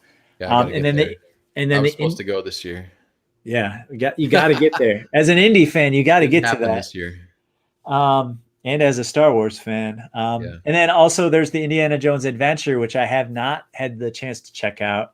Um, and that's like a more enhanced vehicle dark ride, so you're actually like riding through an adventure. And that's at Disneyland and Tokyo Disney Sea. So I just got to make my way over to California to check out that ride. I know But they had like, I have to do that. yeah, they had like just specific play sets and figures for the Disney parks. And it wasn't until 2008 when Hasbro took over, and that was when Crystal Skull was coming out. So they started with the Crystal Skull figures, and then a very robust line of action figures that encompassed the entire franchise. These again were the 3 3/4 size, but much more detailed than the ones that Kenner ran in the 80s. Also, the Mighty Mugs, which are really fun vinyl toys. I know you've got the Sala one of Those are that. pretty cool. Those are pretty Um, cool.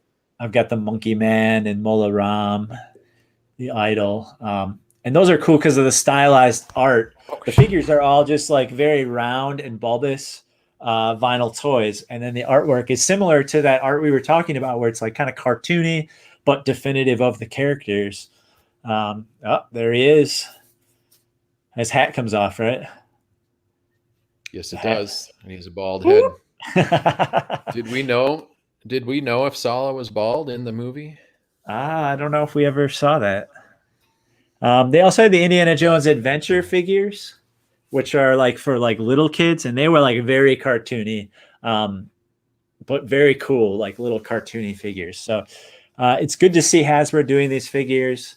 Um, but if you want something a little more detailed, I would recommend going to Sideshow Collectibles and checking out the Hot Toys version of Indiana Jones with the fabric costumes and They're very photorealistic. I think this is probably something more like that you'd be interested in, Yeah, for based sure. on detail.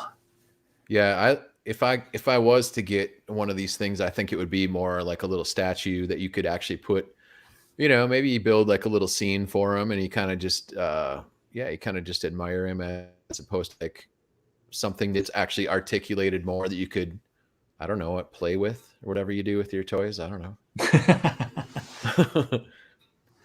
Handle Yeah, them. I think that there's it's nice to have like a nice array from like the very simple figures to the more advanced. Um, what's really nice about the original simple figures is like that's kind of where the technology was at that time. So they reproduce retro figures now, which is cool, and it's got its place, and they're great to collect. Um, but you can also see like the hyper detail and the facial scans of the people and what they're doing with modern 6-inch figures, and obviously stuff like the Hot Toys stuff, which has a pretty hefty price tag with it, but definitely worth it if you're a serious collector. Yeah, definitely on eBay there are some high priced items, anywhere from 200 to maybe like $1,000 for some of these. I know you were trying to buy a few of these before our podcast here, just so you could I be was thinking about it. surrounded by them. Then I got to find a place for them too. When it comes to licensing for movies, it's always cool when they can do like a Lego version. The translation is really great for Lego because you have play sets that are the actual scenes right from the film, like the Cairo street scene here. But they also do play sets that are like adventures that we didn't see in movies. So as a kid, and you can use your imagination and you can create your own little scenes. It's fun stuff. Very cool. And lastly, we should touch on when we talk about toys and action figures, we should also touch on video games. There's probably been like 20 Indiana Jones games, starting with the 1982 Raiders of the Lost Ark game for the Atari 2600. Um, have you ever played the original video game? Yeah, I believe I do remember playing the original Raiders. I, I think it was you used like both joysticks, which is very strange because you remember like the Atari, it's just like a stick and then one button, right? So Yeah, yeah, you kind of controlled him with the one stick, and then the other controller was for I think like going through a menu system. You had to like run around collecting items, and so you'd have to, it's your basic game of you collect this item in order to get to this place, then you collect another item and you get here, that's pretty advanced. It's and you go almost on like and on. it's But the almost like graphics obviously were not advanced. But maybe at the time they were, good enough for a good adventure. for your time, that was probably pretty Back in my day, advanced. we loved Pong. I had my exposure to Indiana Jones video games was when I was growing up. We had a Commodore Amiga computer, which was one of the first color screen computers that could run multiple programs at a time. And we had a Last Crusade video game. I remember it being incredibly hard. You had to get the Cross of Coronado, run along a train. I was always dying. The music was awesome. I know Very there's been cool. some other adventure games to come out since then that are kind of inspired by Indiana Jones. Um, Yeah, for sure. I forget when the first one came out, but Naughty Dog produced a game called Uncharted, and they actually have four, I believe, one through four. They're very cool. Obviously inspired by Indiana Jones. So if you're looking for a game that's probably better than a lot of the actual Indiana Jones video games, I would definitely sure. recommend Uncharted. Awesome series of games. Yeah, I feel like it always takes a really long time to give you like the authentic version of a movie video game that makes sense. And there's I'm always a lot surprised of there really versions. hasn't been a great one. Yeah, exactly. And you would almost want it to be like a unique adventure to indie, but feel like it's authentic along uh, with the source material. Yeah, you'd want them to do the same types of things as in the movies, which is actually what Uncharted does. It's like traps and Yeah. like, climbing around on moving vehicles and shooting people and everything great about Indy. So So we touched on Temple of Doom a bit in our rankings earlier. We didn't go really in depth in it. I'd like to return to Pancot Palace a little bit, if you will, and just Do talk it. about like what are some of your favorite parts. I mean, maybe we start with the opening sequence. You got the Paramount opening screen. You see the Paramount Mountain turn into the mountain on the gong. Right. Yeah, then pretty much the next thing you see, well, after it's got the dance number. Yeah, We're anything both anything huge fans goes. of Broadway dance numbers, I'm sure. But in that movie, it really fits and it's really cool. It's a cool way to intro. But then the next thing you see is when you're introduced to Indiana Jones in that movie, he pretty much looks like a James Bond right there. Yeah. He's got the white tux and all that. And so I thought that was pretty cool how it kind of you know gave props for the whole James Bond inspiration, and the whole thing with him exchanging how they're exchanging the ashes of the ancestor to get the diamond, and then he's got poison and they get the antidote and all that. It's very Bond to me. Yeah, for sure. And like I think again, just like the first movie, you're put right into the action. So you're right into that scene. Um and you're like, where are we now? Like you just like woke up and you're in this scene. Um Hmm. I think the whole, like you said, that Lazy Susan scene with the diamond and the poison and all that. It's What great. great dialogue and back and forth. Um, David Yip is awesome as Wuhan, and unfortunately Hmm. dying. But he's going on Yeah. the first adventure that he's going to be there before Indy. So it's bittersweet, but just there's a lot of emotion in there. Yep. Yeah, for sure. Great action sequence right there where they're chasing the diamond across the floor, and there's ice involved. There's people running back and forth. Like you said, the huge gong rolling across, jumping out the window and into Short Round's car. It's a Yep, great and right sequence to there. start it. Yep, hold on to your potatoes, and we're off. We're off to the races. We on the way to the plane to escape, we see a little bit of our friend Dan Aykroyd, which Yes, I we always do. thought was just like funny because they don't really. There's not much more than that. It's just like he's just there really quick as one of the characters. Like 1 minute, he just takes him like to the plane, and then like that's about it. See you later. And something's fishy when you get on the plane because you think that, oh, Indy's getting away, and then it's got Lao Che's name right on that door, but he didn't see it because it's on the outside of the door. Yeah, brilliant. Um, and really, you figure out from that point on, it's like an accidental adventure because the pilots jump out of the plane, they crash, the plane is going to crash, they get out on the raft. Um, and when they discover that small village, I mean, they weren't planning to go there. They were flying a plane to get home and get out of there, or wherever Exactly. Yeah. wherever they were headed. I don't know. Did we know where they were headed, or they were just escaping? Yeah, I forget where. That's a good question. That's a good trivia point right there. Where were they actually heading to? But if you look back at the end of the film, you realize that none of that would have happened if they wouldn't have flown that raft out of a crashing plane down a river and ended up at that village. And as like good adventurers are, they were more than willing to assist this village and help out and recover the stones.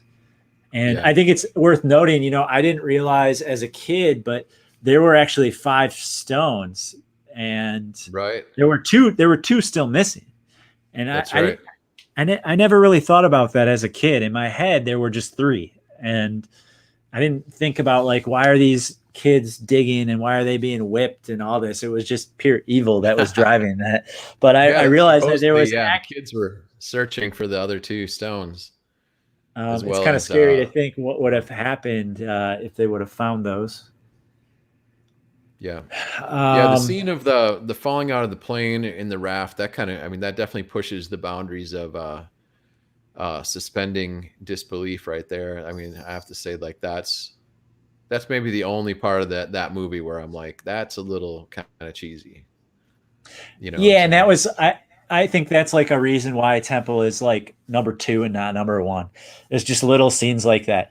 Now, do I hate those scenes? No, because this movie is still better than most movies ever created. Yeah. Um, but like when you don't even have to take that half a second to think, like to suspend your disbelief, um, that makes it a little bit better in my book. But they get to the Pancop Palace. Obviously, they're gonna have dinner. We have another great one-liner from Short Round. The maybe he like older women. Because Willie thinks she's gonna like meet this Maharaja and get married and be surrounded by treasures and riches for the rest of her life, and then the Maharaja turns out to be a child. Yeah, yeah, what a great scene though, the whole dinner. I mean, it like, it sets up the plot of what he's kind of getting himself into, but it's also just, I mean, it is a little silly Yeah. with all the different foods. Obviously, kind of gross out. I mean, that's a little bit, kid stuff. Spielberg was just kind of like, yeah, let's put some gross kid stuff in here. Well, when I think too, like you talked about traveling in the 1980s and then going back to the 1930s, but in the 1980s, even I think the palette of food was much more limited than it is nowadays. 50 years later, 40 years later. So when they're eating all that exotic food, it was very believable that was like what they actually ate. That they actually ate chilled monkey brains. Yeah, even Um, though even though like Hindu religion, you'd probably be more vegetarian. I would Yeah, I would but think. there was something weird going on there already, worshiping Yeah. something Well, yeah. I mean, outside. it's kind of a hint at, yeah, this is not as it seems, right? I mean, Exactly. Um, but yeah, you could be like, okay, well, maybe if they didn't use such weird foods, but like, I think that's the most memorable, like one of the most memorable things of that film is the snake surprise and the chilled monkey brains. Like again, talk exactly. Yeah. about lines that we're quoting over dinner for all time. It's chilled monkey brains. Yep, for sure. Another thing that Yeah. I noticed in this film and all the films really is the sound effects that they put on jump scares. So, after dinner and they end up going down the, secret passageway, the dead folks pop out and there's always like a noise effect that accompanies. Yeah, it's almost like the corpses are like screaming, Yeah. you know, as if they're And still alive. They're like zombie corpses. yeah, and it doesn't really, when you think about it, it doesn't make sense, but I bet it got a great reaction in the theaters the first time through. Oh, yeah. You're expecting it a little bit more on your 100th time watching these movies, but Yep. it still never gets old. Uh, the another one liner from Short Round we touched on earlier is the sounds like stepping on fortune cookies is great. It kind of Yeah, gives yeah. you some textural context to what it feels like as you're walking through here. Exactly. I love the whole booby trap scene there, though. I mean, first Short Round sets off the corpses coming out of the wall, and Yeah. Yeah, I would even jump back. The scene before that I think is awesome where it's kind of the after dinner with yes, Indy and Willie. They're in their PJs, somehow they have their pajamas and stuff there. yep, Um, that whole scene is pretty funny. The the dialogue between Indy and Willie and how they split up, and then Indy is about to go back over by Willie, and all of a sudden the guy, emerges out of the painting. yep, That whole fight yep. is pretty cool. I guess Harrison Ford actually got injured again on that movie Oh doing some boy. stunts, and he actually like herniated like his spinal column or something. So that was kind of rough for the production. I guess he was out for a few weeks or whatever. Oh wow. But yeah, I just like that whole sequence is really pretty cool. Yeah, it's a It really kind of it kind of chills down, and then it kind of like ramps up to like it's kind of sets the scene for them to find the passages yep, down through the traps.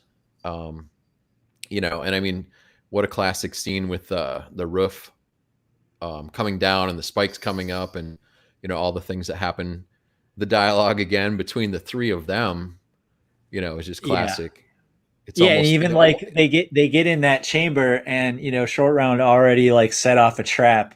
So Indy's like, just stand up against the wall, don't touch anything. So what does short round do? He stands against the wall and he doesn't touch anything. Yeah, But by standing against the wall, he activates the spikes to come down and the ceiling to come down on them. And Willie's all more freaked out about the corpses that are out there that aren't going to do anything to her than the fact right. that Indy and short round are about to get squished. Right. Um, Yeah, I love that. There's two dead bodies out here. There's about to be two more in here. Hurry up.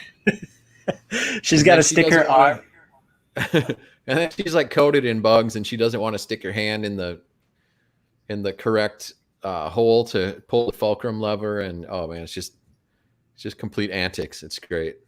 Yeah, and I think a lot of stuff in Temple of Doom puts you in a position where you can imagine what it's like to eat the chilled monkey brains. You can imagine what it's like to stick your hand into that slot to try to pull the fulcrum. Like it's all like gross out. It's kind of like gross out effects, but it really does a good job of putting it in perspective. As soon as she pulls that and they get in there, um, then the trap gets set off again and they're about to get Yeah. squished once again. And They he dart out the door. Indy almost loses his hat. The fanfare that John Williams, Indiana Jones fanfare plays, he grabs his hat. He always gets his hat. He always narrowly escapes. Yep. He got out of that one. Now what's the next problem he's going to get into, right? It's awesome. It's just up and down. I mean, it's just that roller coaster ride. The special effects, like I said, are just really good in this movie. I love the lava pit. I love how the lava pit looks. It looks so believable. It looks like the depth of that is really that deep. I don't know how they did that, but Yeah. No, I really, mean it's a massive set and it's just but you don't think about it as a set. I mean, obviously you see this room and it's like a huge cavern and it's like an actual real place. You just know it is when you see it on screen. I mean, and it's just so impressive. Um, for one thing, the music as they first look over that edge of the cliff, the music and the drums and the chanting that happens, you yeah, know, and you're seeing the whole screen is red, you know, they just play up this red color, right? yeah. All the robes and the turbans are red and black and the fire is just glowing this red and there's blood dripping and there's pieces of humans hanging on the walls and there's these skins like hanging up in these archways fluttering in the breeze and there's you know I mean and there's not to mention the giant Kali with the arms outstretched for the next victim, right? I mean it's just an amazing set. Yeah, and when you touch on the music, as with a lot of John Williams music, you notice that some themes are very similar in different movies that he's scored. And one thing that I've noticed is that the music during the human sacrifice scene, ripping out the heart, is very similar to Duel of the Fates from the Star Wars prequels. Oh, okay. And it's just very interesting to see how his style will carry over to similar types of themes in other films that he's worked on, and it's hard to not pick up on those with the amount of themes that he's done. He's Hmm. really scored our childhoods and much of our adult lives as well. Yeah, it's pretty amazing. The main march, the indie march, is like second only to the Star Wars, you know, Yes, opening music as well. I mean, it's just, uh, yeah, it's just amazing. And like I said, the some of the choral music from Temple, yeah, just it's like spine tingling chanting. You know, it's just crazy. yeah.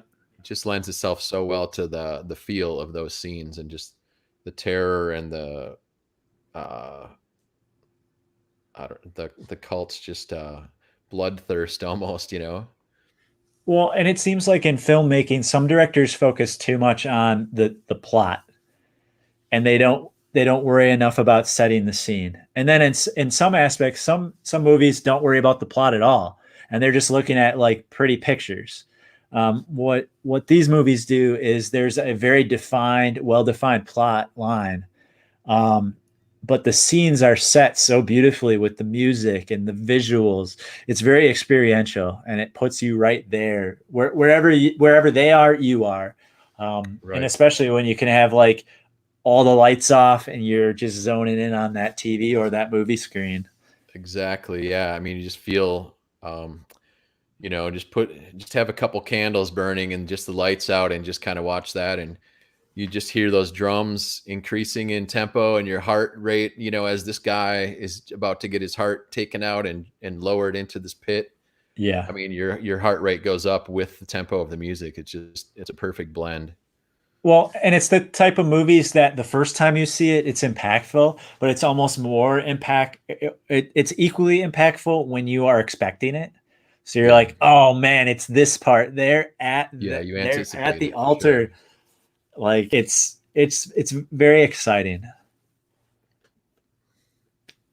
So when we talk about Indiana Jones, we talked about the art, we talked about the toys. We should also touch on like the expanded universe of the franchise, and other ways that you can experience Indiana Jones, not just with these three films, but starting with the graphic novelization, if you will, in comic book form of the movies. So for each of the three movies, Raiders, there were three comics.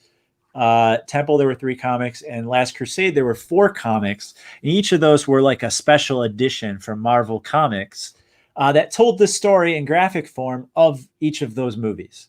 So you could go to the store, you could buy those four comics, and you could have that cool tale.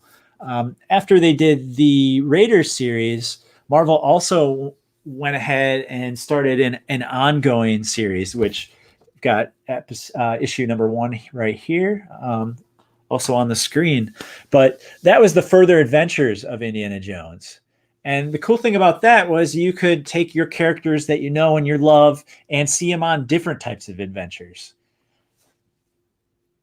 And that kind of went on until 91 when Dark Horse Comics picked up the series, and I think Dark Horse, correct me if I'm wrong, they also have done omnibuses where they've reprinted some of the Marvel work, the further adventures, as well as the special editions. Right. Yeah. They did the omnibus so it's a collection. So they did three of them. The first one then would have uh, the three comics from Raiders, plus the first third of the further adventures. The second book would have Temple, and then the third book would have Last Crusade. Sure. And yeah, they're very cool. I love definitely the '80s comic book style, like the black ink with just like simple colors. Yeah. It's very cool. And it's cool to see like it's slightly different than the movie too. There's like some scenes that are cut out and there's some scenes that are like added that Sure. may have actually been cut out of the movie, but they stayed in the comic, which is very cool. Like when he rides the submarine, the U-boat back to the base, like they actually Yeah. show him like how he kind of the challenges he went through, like doing that because he's hanging onto the periscope as he's pulled back to the base. It's pretty cool, which isn't in the movie. And then there's like some scenes cut from the comic that were in the movie. So, and some of the dialogue is different. It's kind of just a different take on the original movies, I thought. Yeah, I find that with like the novelization of movies too, whether a movie is created from a book or you write a book based on a movie, uh, they can't always show everything in just a 2 hour time period. So Right. you get a lot more in a book, or you get alternate takes, or like in a comic book, they don't have to pay for all of the like special effects or the time in the studio, or they're trying to hit a mark with a certain amount of studio time. So you can do a lot more in a comic book with a 2 page spread than you may be able to do Yeah. financially or time wise in making an actual movie. Yeah. That's a really good point because, like, I do remember in the comic when they show the Well of Souls, for instance, Sure. like they do show like a massive, crypt room, like, and they show it like in more detail and they show like all aspects of it, and it's not just sort of tightly shot like it is in the movie, Yeah. because they're actually when you're drawing something you can do any scale of any detail. There's no production cost other than the ink and the coloring, so it's much more expansive.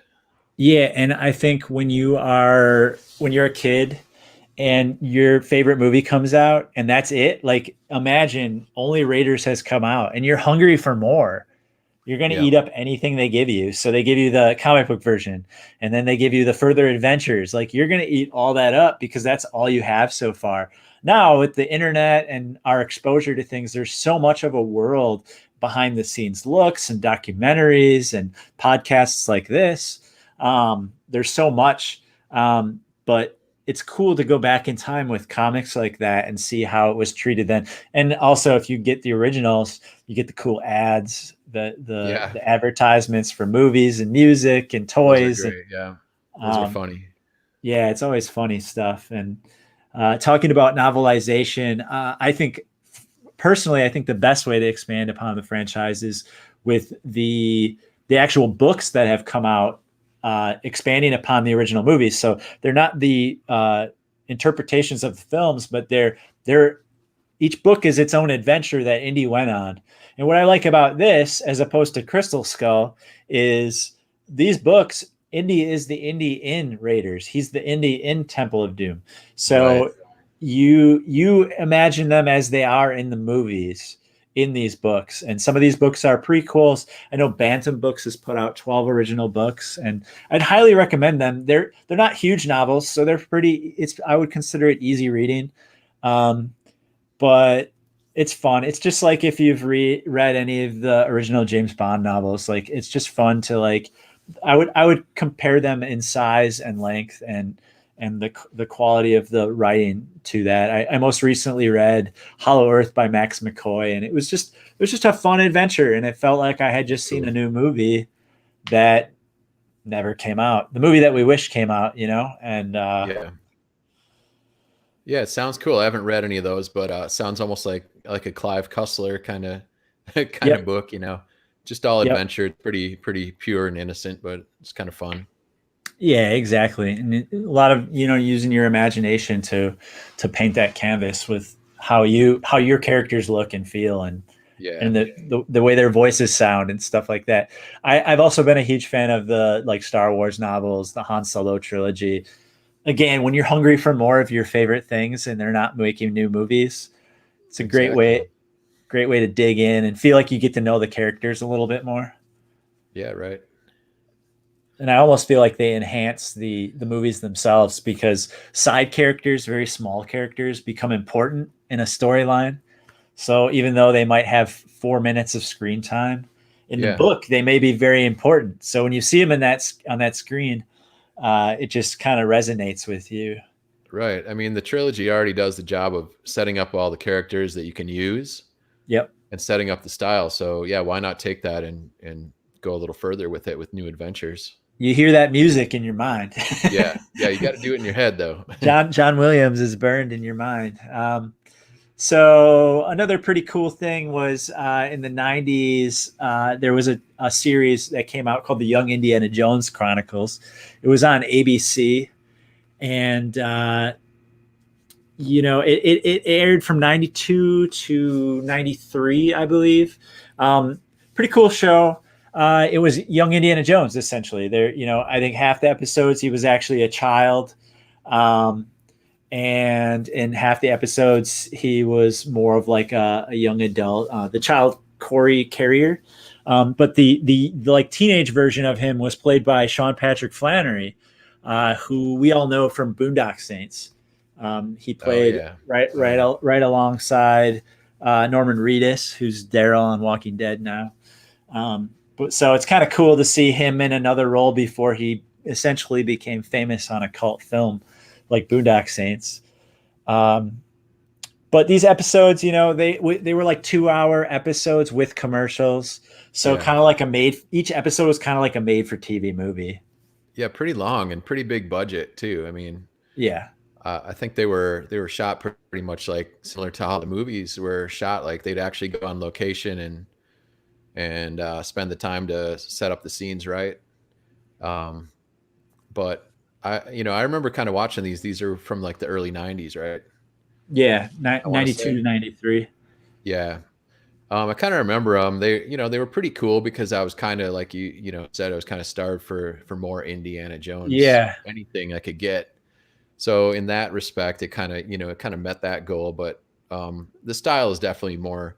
Um, I don't want to say dumbed down, but like a little more clean and pure, like and educational, meant more for like children to view it. I think it always tied in with historical figures and tried to teach a lesson in each episode. So on that end, I wasn't maybe as excited about them as like I would have been with maybe another movie coming out. Yeah, I mean, I would consider it to be like more along the lines of a lot of digestible TV programming around that time. So Yeah, it's not very it's safe. not it's not your HBO quality Game of Thrones. Like it's before that shift in television where the budget, like you said, there was a good budget, and there was a good budget. They could go on site and everything, but it's not like the way that we view a lot of premium cable shows now. It's more in line Yeah, with the hour long. I was actually kind of surprised going back to look at it that these were like 2 hour episodes, because I expected 40 minutes with commercials, like an hour with commercials, so 40-minute episode, and instead it's like an hour and a half when you take the commercials out. I was like, wow, yeah. they really invested in this. It's like, And yeah, this is a little bit too long. I'm kind of done with this episode, but it keeps going and going.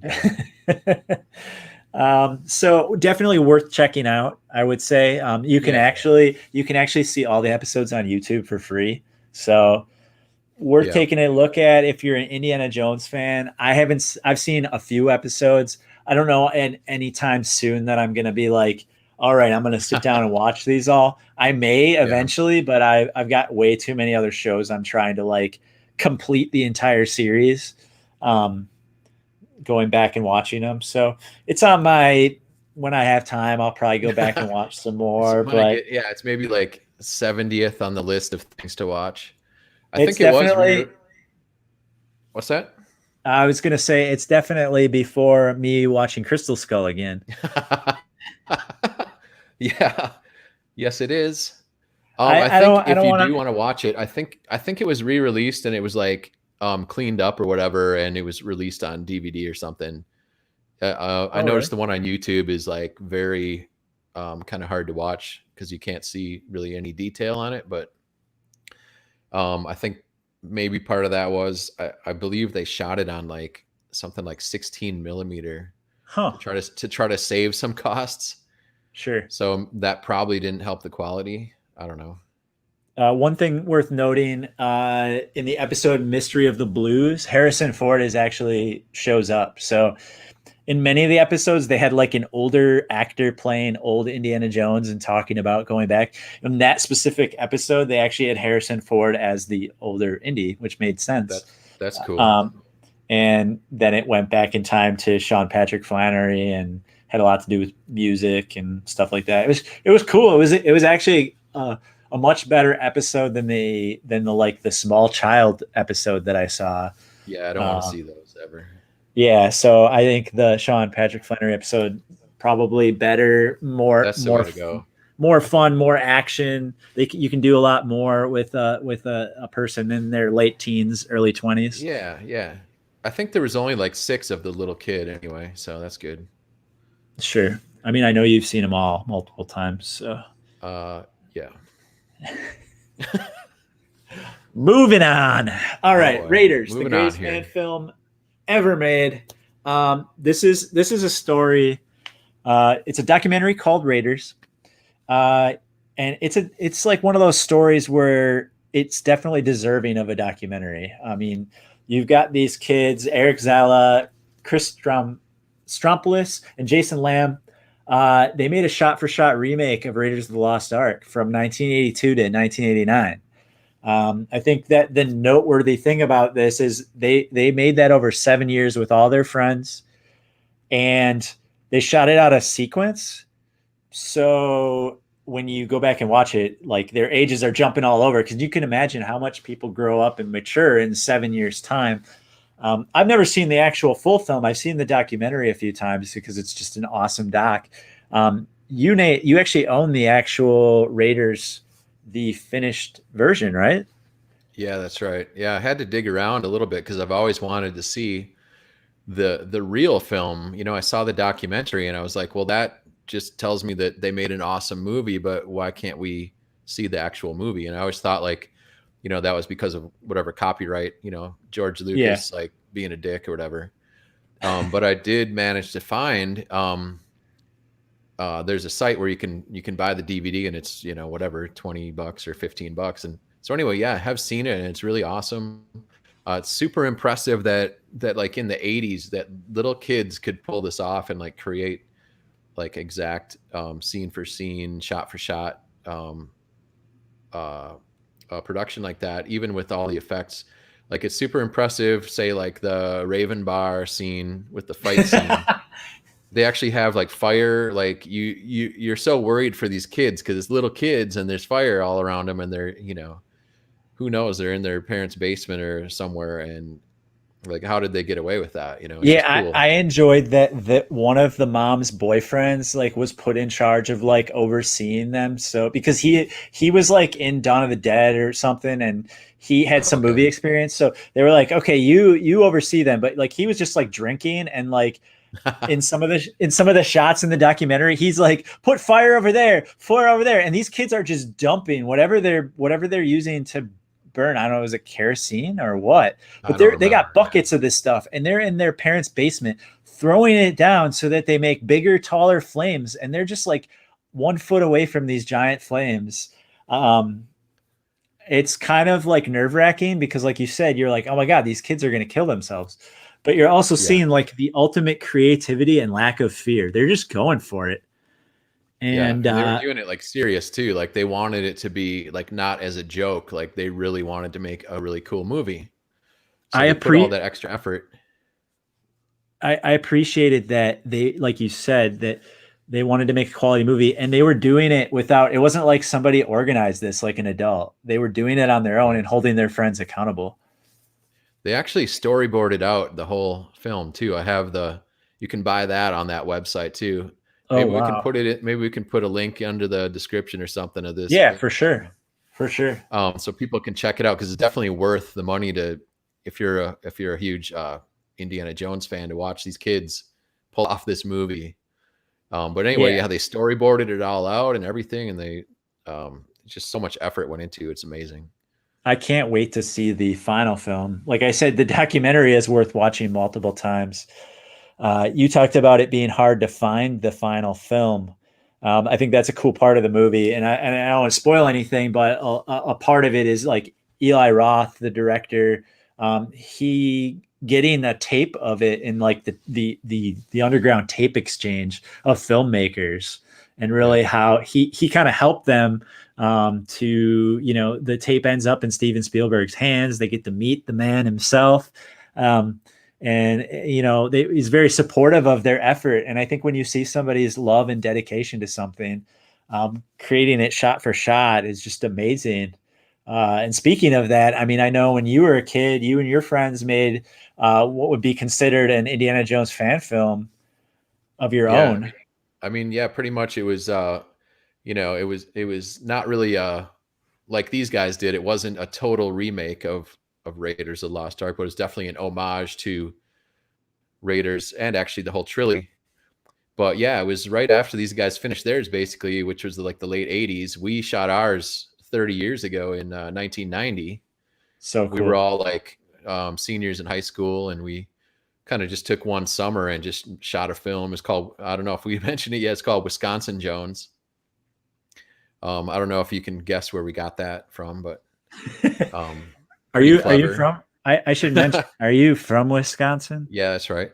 You're also a part-time resident of Florida, right? That's true. All So right. maybe the next one will be called Florida Jones.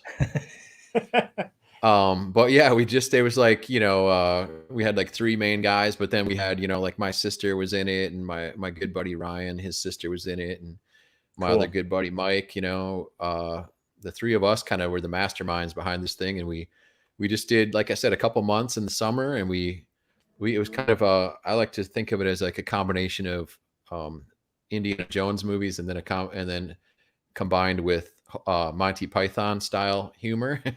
Yeah, So just yeah. like very silly stuff was happening. as well as adventure stuff was happening. Yeah. So yeah, just kind of a fun little project. What character were you? I played the main Nazi villain. And I was Of called course. and I was called Schwartz Braunschwager, Of which is complete course. nonsense.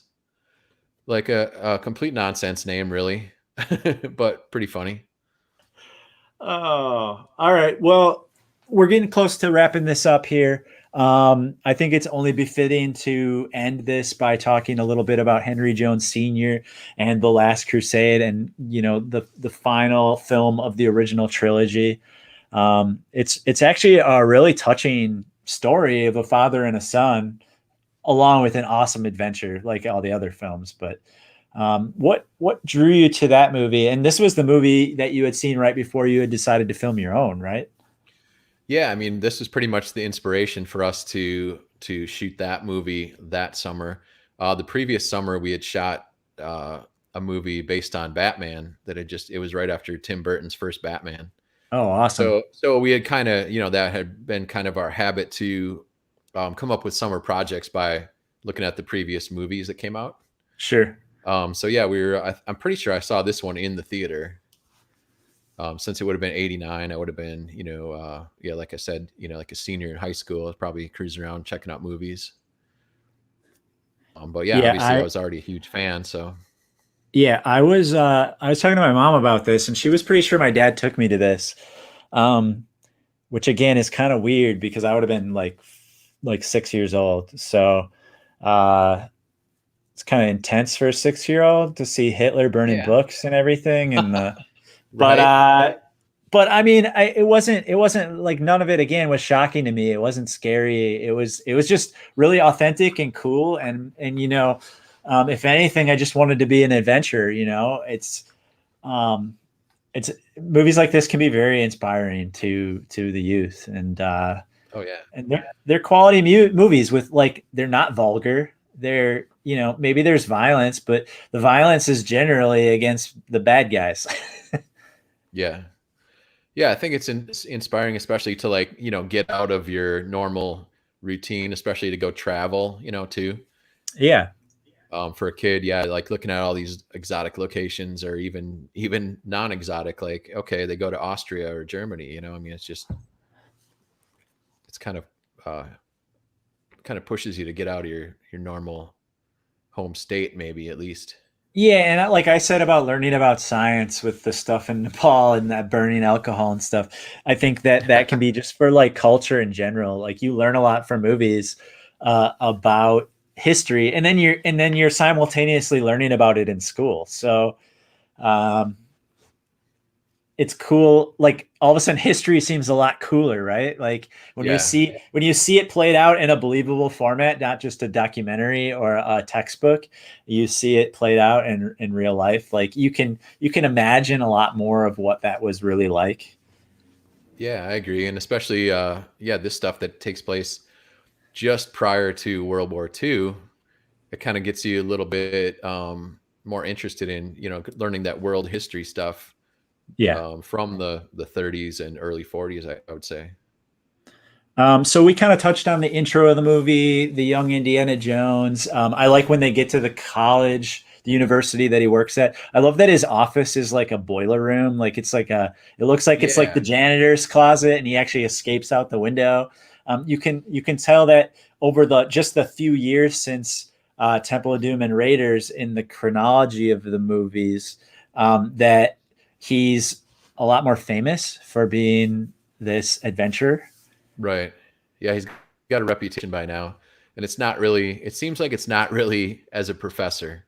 Like he's kind of been pushed into the this back room, right? I mean, he's still an esteemed colleague in Yeah, the yeah. school, but he's kind of got this weird little room, and the students don't get nearly enough attention from him. They're all like trying to get their questions answered, and he sneaks out. It's like he's got to get to his next adventure, not the school. He's kind of shows him as more concerned about getting out and getting the next artifact. I like the introduction of Walter Donovan, and he's kind of like our Belloc in this movie, where he's like the secondary villain. Right. Um, we got our best villains ever, the Nazis, but you've got this Walter Donovan character who's gonna use Indy, and the way that he can use him is because he was originally partnering with his father, and now his father's missing, and his father's whole life's mission was to try to discover the Holy Grail. Right. He was a professor. His father was a professor of medieval studies. It all kind of made sense. Yep.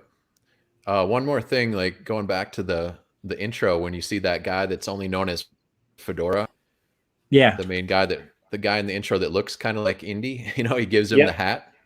Yep. I guess there was like early ideas in the script that that was going to be Abner Ravenwood. Huh.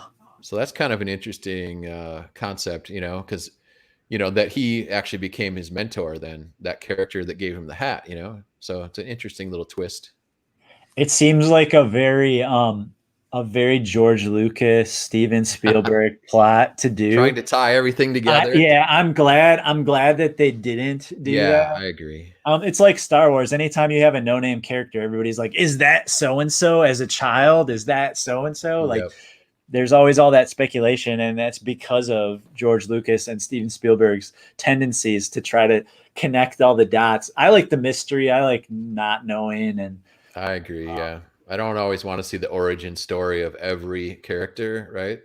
I don't want to see how the ice cream's made, Nate. No, I just want the ice cream. I don't want to know about the hot dog process. I just like a ballpark hot dog. The Brotherhood of the Cruciform Sword is something that I'd like to talk about. Okay. Um, Yeah. Yeah. I thought the Kazim character is cool. I think that starts showing up in movies, like adventure movies after that seem to have that same kind of character creation. The Mummy comes to mind with Brendan Fraser. Like, I think Right. there's a lot of like little elements that they tastefully pick up from Indiana Jones. I don't think that it's like a knockoff, but Yeah. the things that you love about those kind of adventure movies set in that time are replicated in that movie. Hmm. But that brotherhood, that they're there to, secret society to protect the Grail from the evildoers. Yeah. So they kind of at first seem like bad guys, but they're actually just trying to protect the Grail from the Nazis and an Yeah. evil SOB like Walter Donovan. Well, yeah. I mean, it brings up a good point. Like, Indy and these other guys like Donovan that are going out and just taking these artifacts or these relics for themselves with no thought to, okay, maybe this really means something to whether it's the natives like the Jovitos Yes. or the Brotherhood. There's people that actually respect these things as these icons. Yeah. So it's a good twist to kind of show that side of it. Well, and it's always the ethical question. Okay, do we go into these, these tombs, and do we go into these tombs? Do we recover the artifacts and put them in a museum? Like Indy says, it belongs in a museum. Well, Yeah, it does though. the good thing about that is like it's protected from people who are going to steal it and do evil things with it. The bad thing is it should just be left to be. Yeah, That's the sad part about it. right. Um, I think it's better in a museum. It's more protected in the museum. Uh, in a perfect world, though, yeah, you would leave it with the native people. You would leave it in undisturbed in these tombs. But unfortunately, too many things have been just stolen and disappear, and it's kind of like poaching animals. It's just they're gone forever. Yeah, I mean, I think that kind of turn of the century, early 1900s, I think, when people were going into the pyramids and into these other, that like it was actually happening, and they were taking out like, the mummies and all the precious gold and the sarcophagus and all those things that was actually happening. So it's like for the time period, I don't think it's that crazy that people were going and taking these things. But yeah, now thinking back, like you do definitely pose that question, like should they be taken out or should they be left alone? Yeah, it's kind of like a race for everybody to discover and collect these things and take them to their own countries. I don't think though that there's honestly any way to protect those items, like Yeah. from Well, you from can't. Well, you can have large boulders everywhere. Yeah. See how good the booby traps are. Yeah, you got to Um, have better booby traps. other favorite moments from the movie? Um, I don't know. I think it's interesting. I think you might have touched on it a little bit, like with the Marcus Brody and Sala kind of taking up the comedic relief in the movie. Yeah.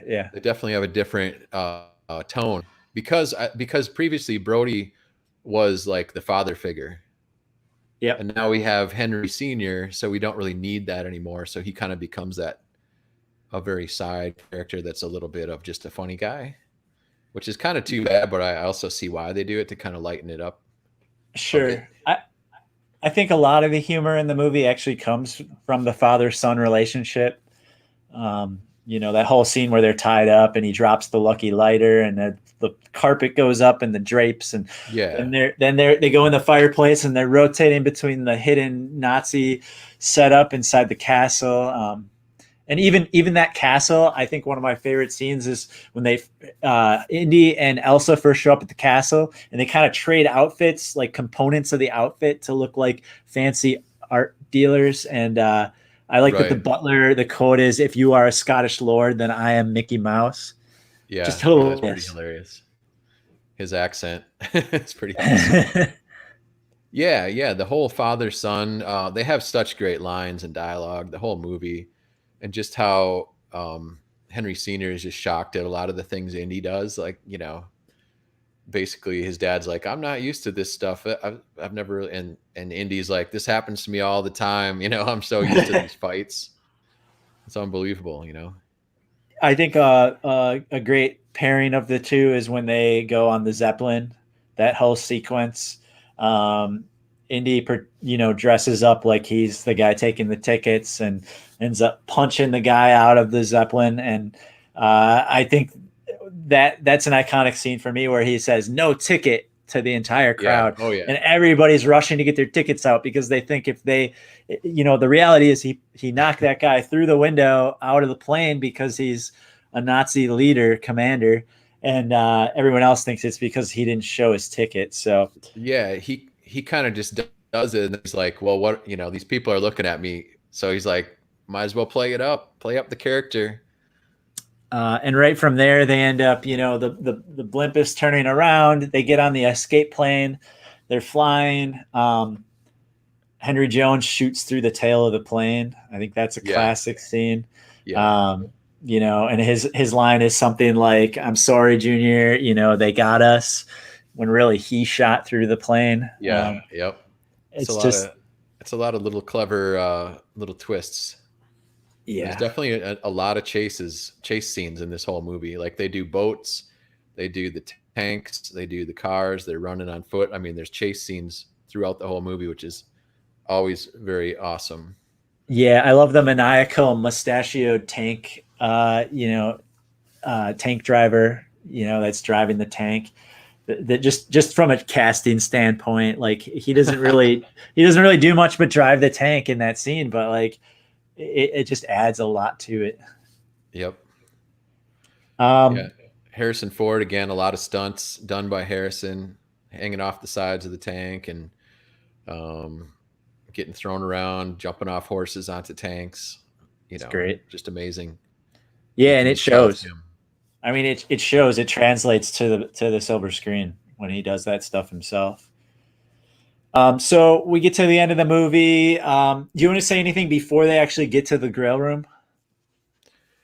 Just about the traps in general, or Yeah, just I don't know if you had anything you wanted to mention that stood out to you.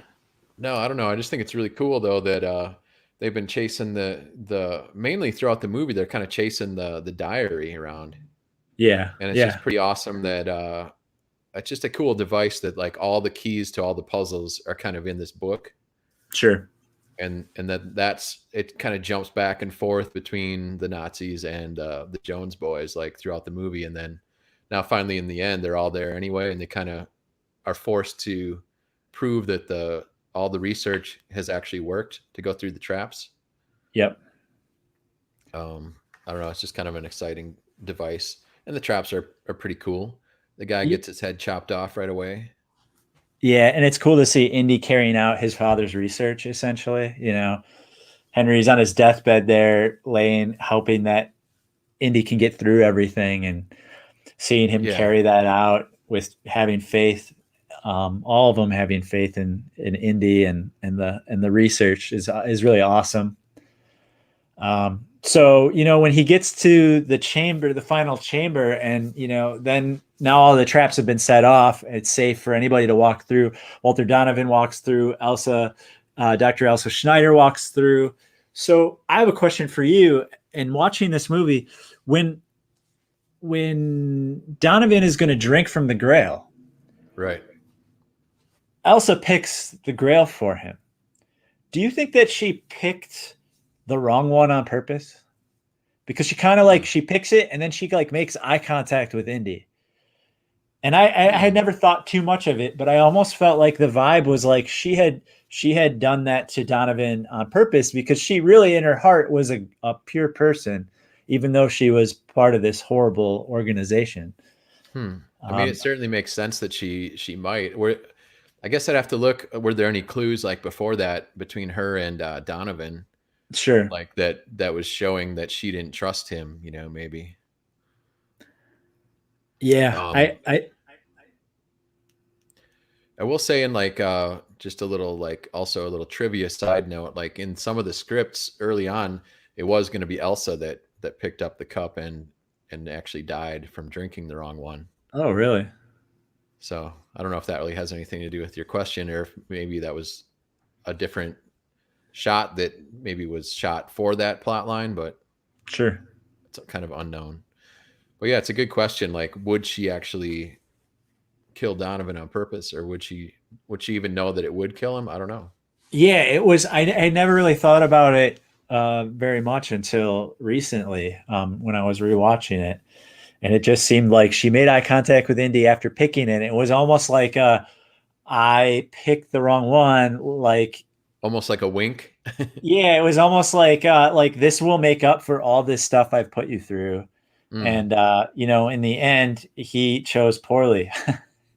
yeah, another great one liner, yeah, probably one of the biggest one liners of this film. yeah. So good. That guy's only in the movie for like a few minutes. That Grail Knight, Yeah.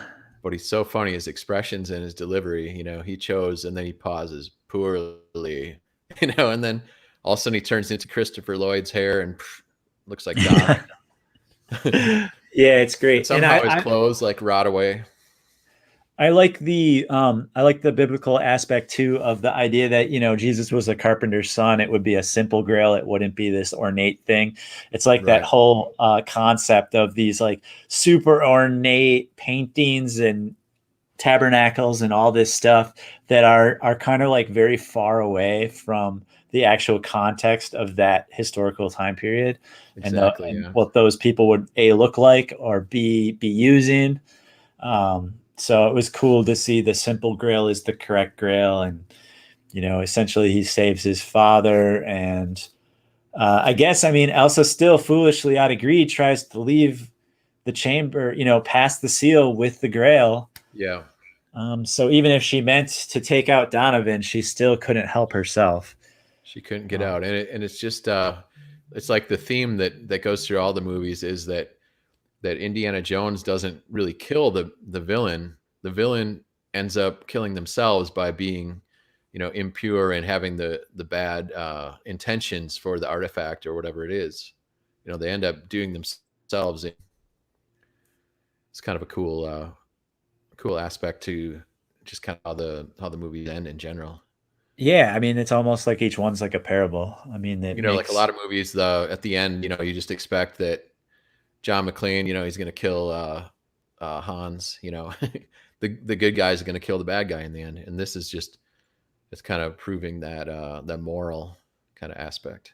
yeah, it's the ultimate way that you prove that your hero is pure and good. Right. Even though the best heroes are flawed and the best heroes make mistakes, Well, yeah, and we kind of almost see that at the end of this movie. Like he does this thing that yep, she just did. Like he just saw her do it, and she went for the grail and she fell. Like, but he almost couldn't resist, and that's that great moment at the end with his father Yeah, being the and one to save him. yeah, his father saves him, and I think the most noteworthy thing is the entire movie. He calls him Junior, Junior, Junior, Junior, and in Yeah, that moment, in that very last final moment where Indiana Jones is going to risk his whole life to grab the Grail, he calls him yeah, Indiana. He calls him Indiana. Indiana, which Yep, and it just essentially snaps out snaps of out it. of it right away. Yeah, Um, just yeah, such a perfect moment, and by saving that till that moment, that made the whole film come full circle there. So, yep, exactly. uh, and I mean, the dog's name was Indiana, so I mean, Yeah. he just named himself after his dog, his favorite dog. Oh yeah, did you know? Just one more bit of interesting trivia to end this out. Did you know that in Temple of Doom, the characters of Willie and Short Round were actually named after the dogs of Spielberg's dog was named Willie, and one of the writers had a dog named Short Round. Wow. Crazy. Well, man, we've already spent over 2.5 hours. It's been a long adventure right here.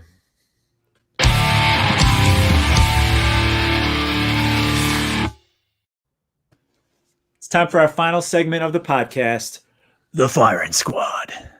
In this segment, I'll be asking our guest 10 quickfire questions. Nate hasn't seen this list of questions prior to me asking them, so his answer should be quick and simple with no explanation needed. Nate, are you ready? Do it. All right. Who is your all-time favorite director? Oh boy. All-time favorite director. I don't know. I'm a big fan. I'd have to say Spielberg if it's quick. If it's a quick fire. All right. Spielberg it is. Number 2, best book you've read in the last year. Best book in the last year. I'm going to say. Well, last year I read a book called The 7.5 Deaths of Evelyn Hardcastle. It was a great book. Author? It's like a combination. I think I may have told you about it, but it's kind of a combination of. It's almost got aspects of like Groundhog Day mixed with kind of set in like a Downton Abbey setting, All right. and also kind of almost like an Agatha Christie kind of mystery. So it's pretty cool. All right, cool. Number 3, favorite G.I. Joe character. Ooh. I'm going to say, oh boy, that's tough. I want to say Snake Eyes, but he's too obvious. I don't know, maybe.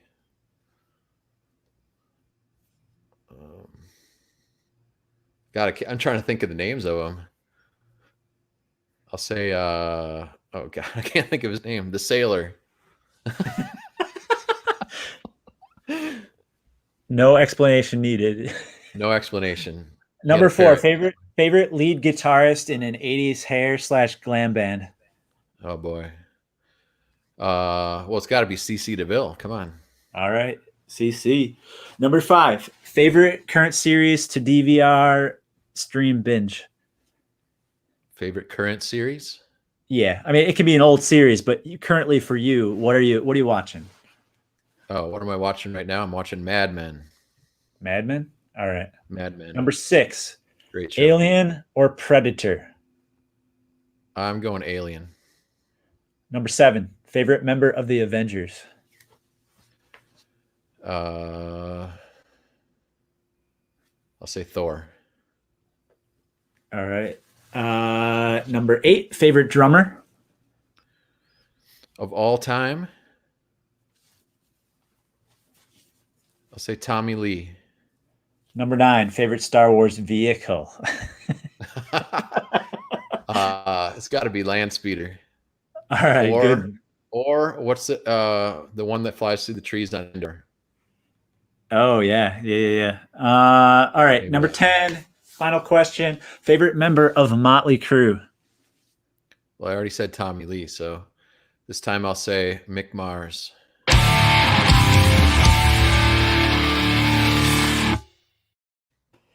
All right, folks, before we get out of here, remember you are currently we are currently providing the live stream, the YouTube version of the Collect and Destroy podcast. This is the official podcast of the Collect and Destroy website, collectxdestroy.com. Also on Instagram, Facebook, Twitter, all of the socials. Remember, though, we're on YouTube today, but starting next Monday, we'll be on all audio format podcasts. So Spotify, Apple Podcast app, Google, et cetera, Nate, thank you so much for being a part of this episode of the podcast. It has been my great pleasure, and always good seeing you. Social distancing, we're pretty distant, so that's very safe. Safety first, Baxter.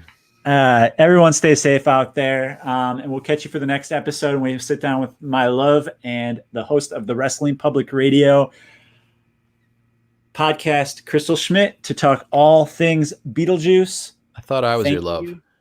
And other love. You get two. Okay.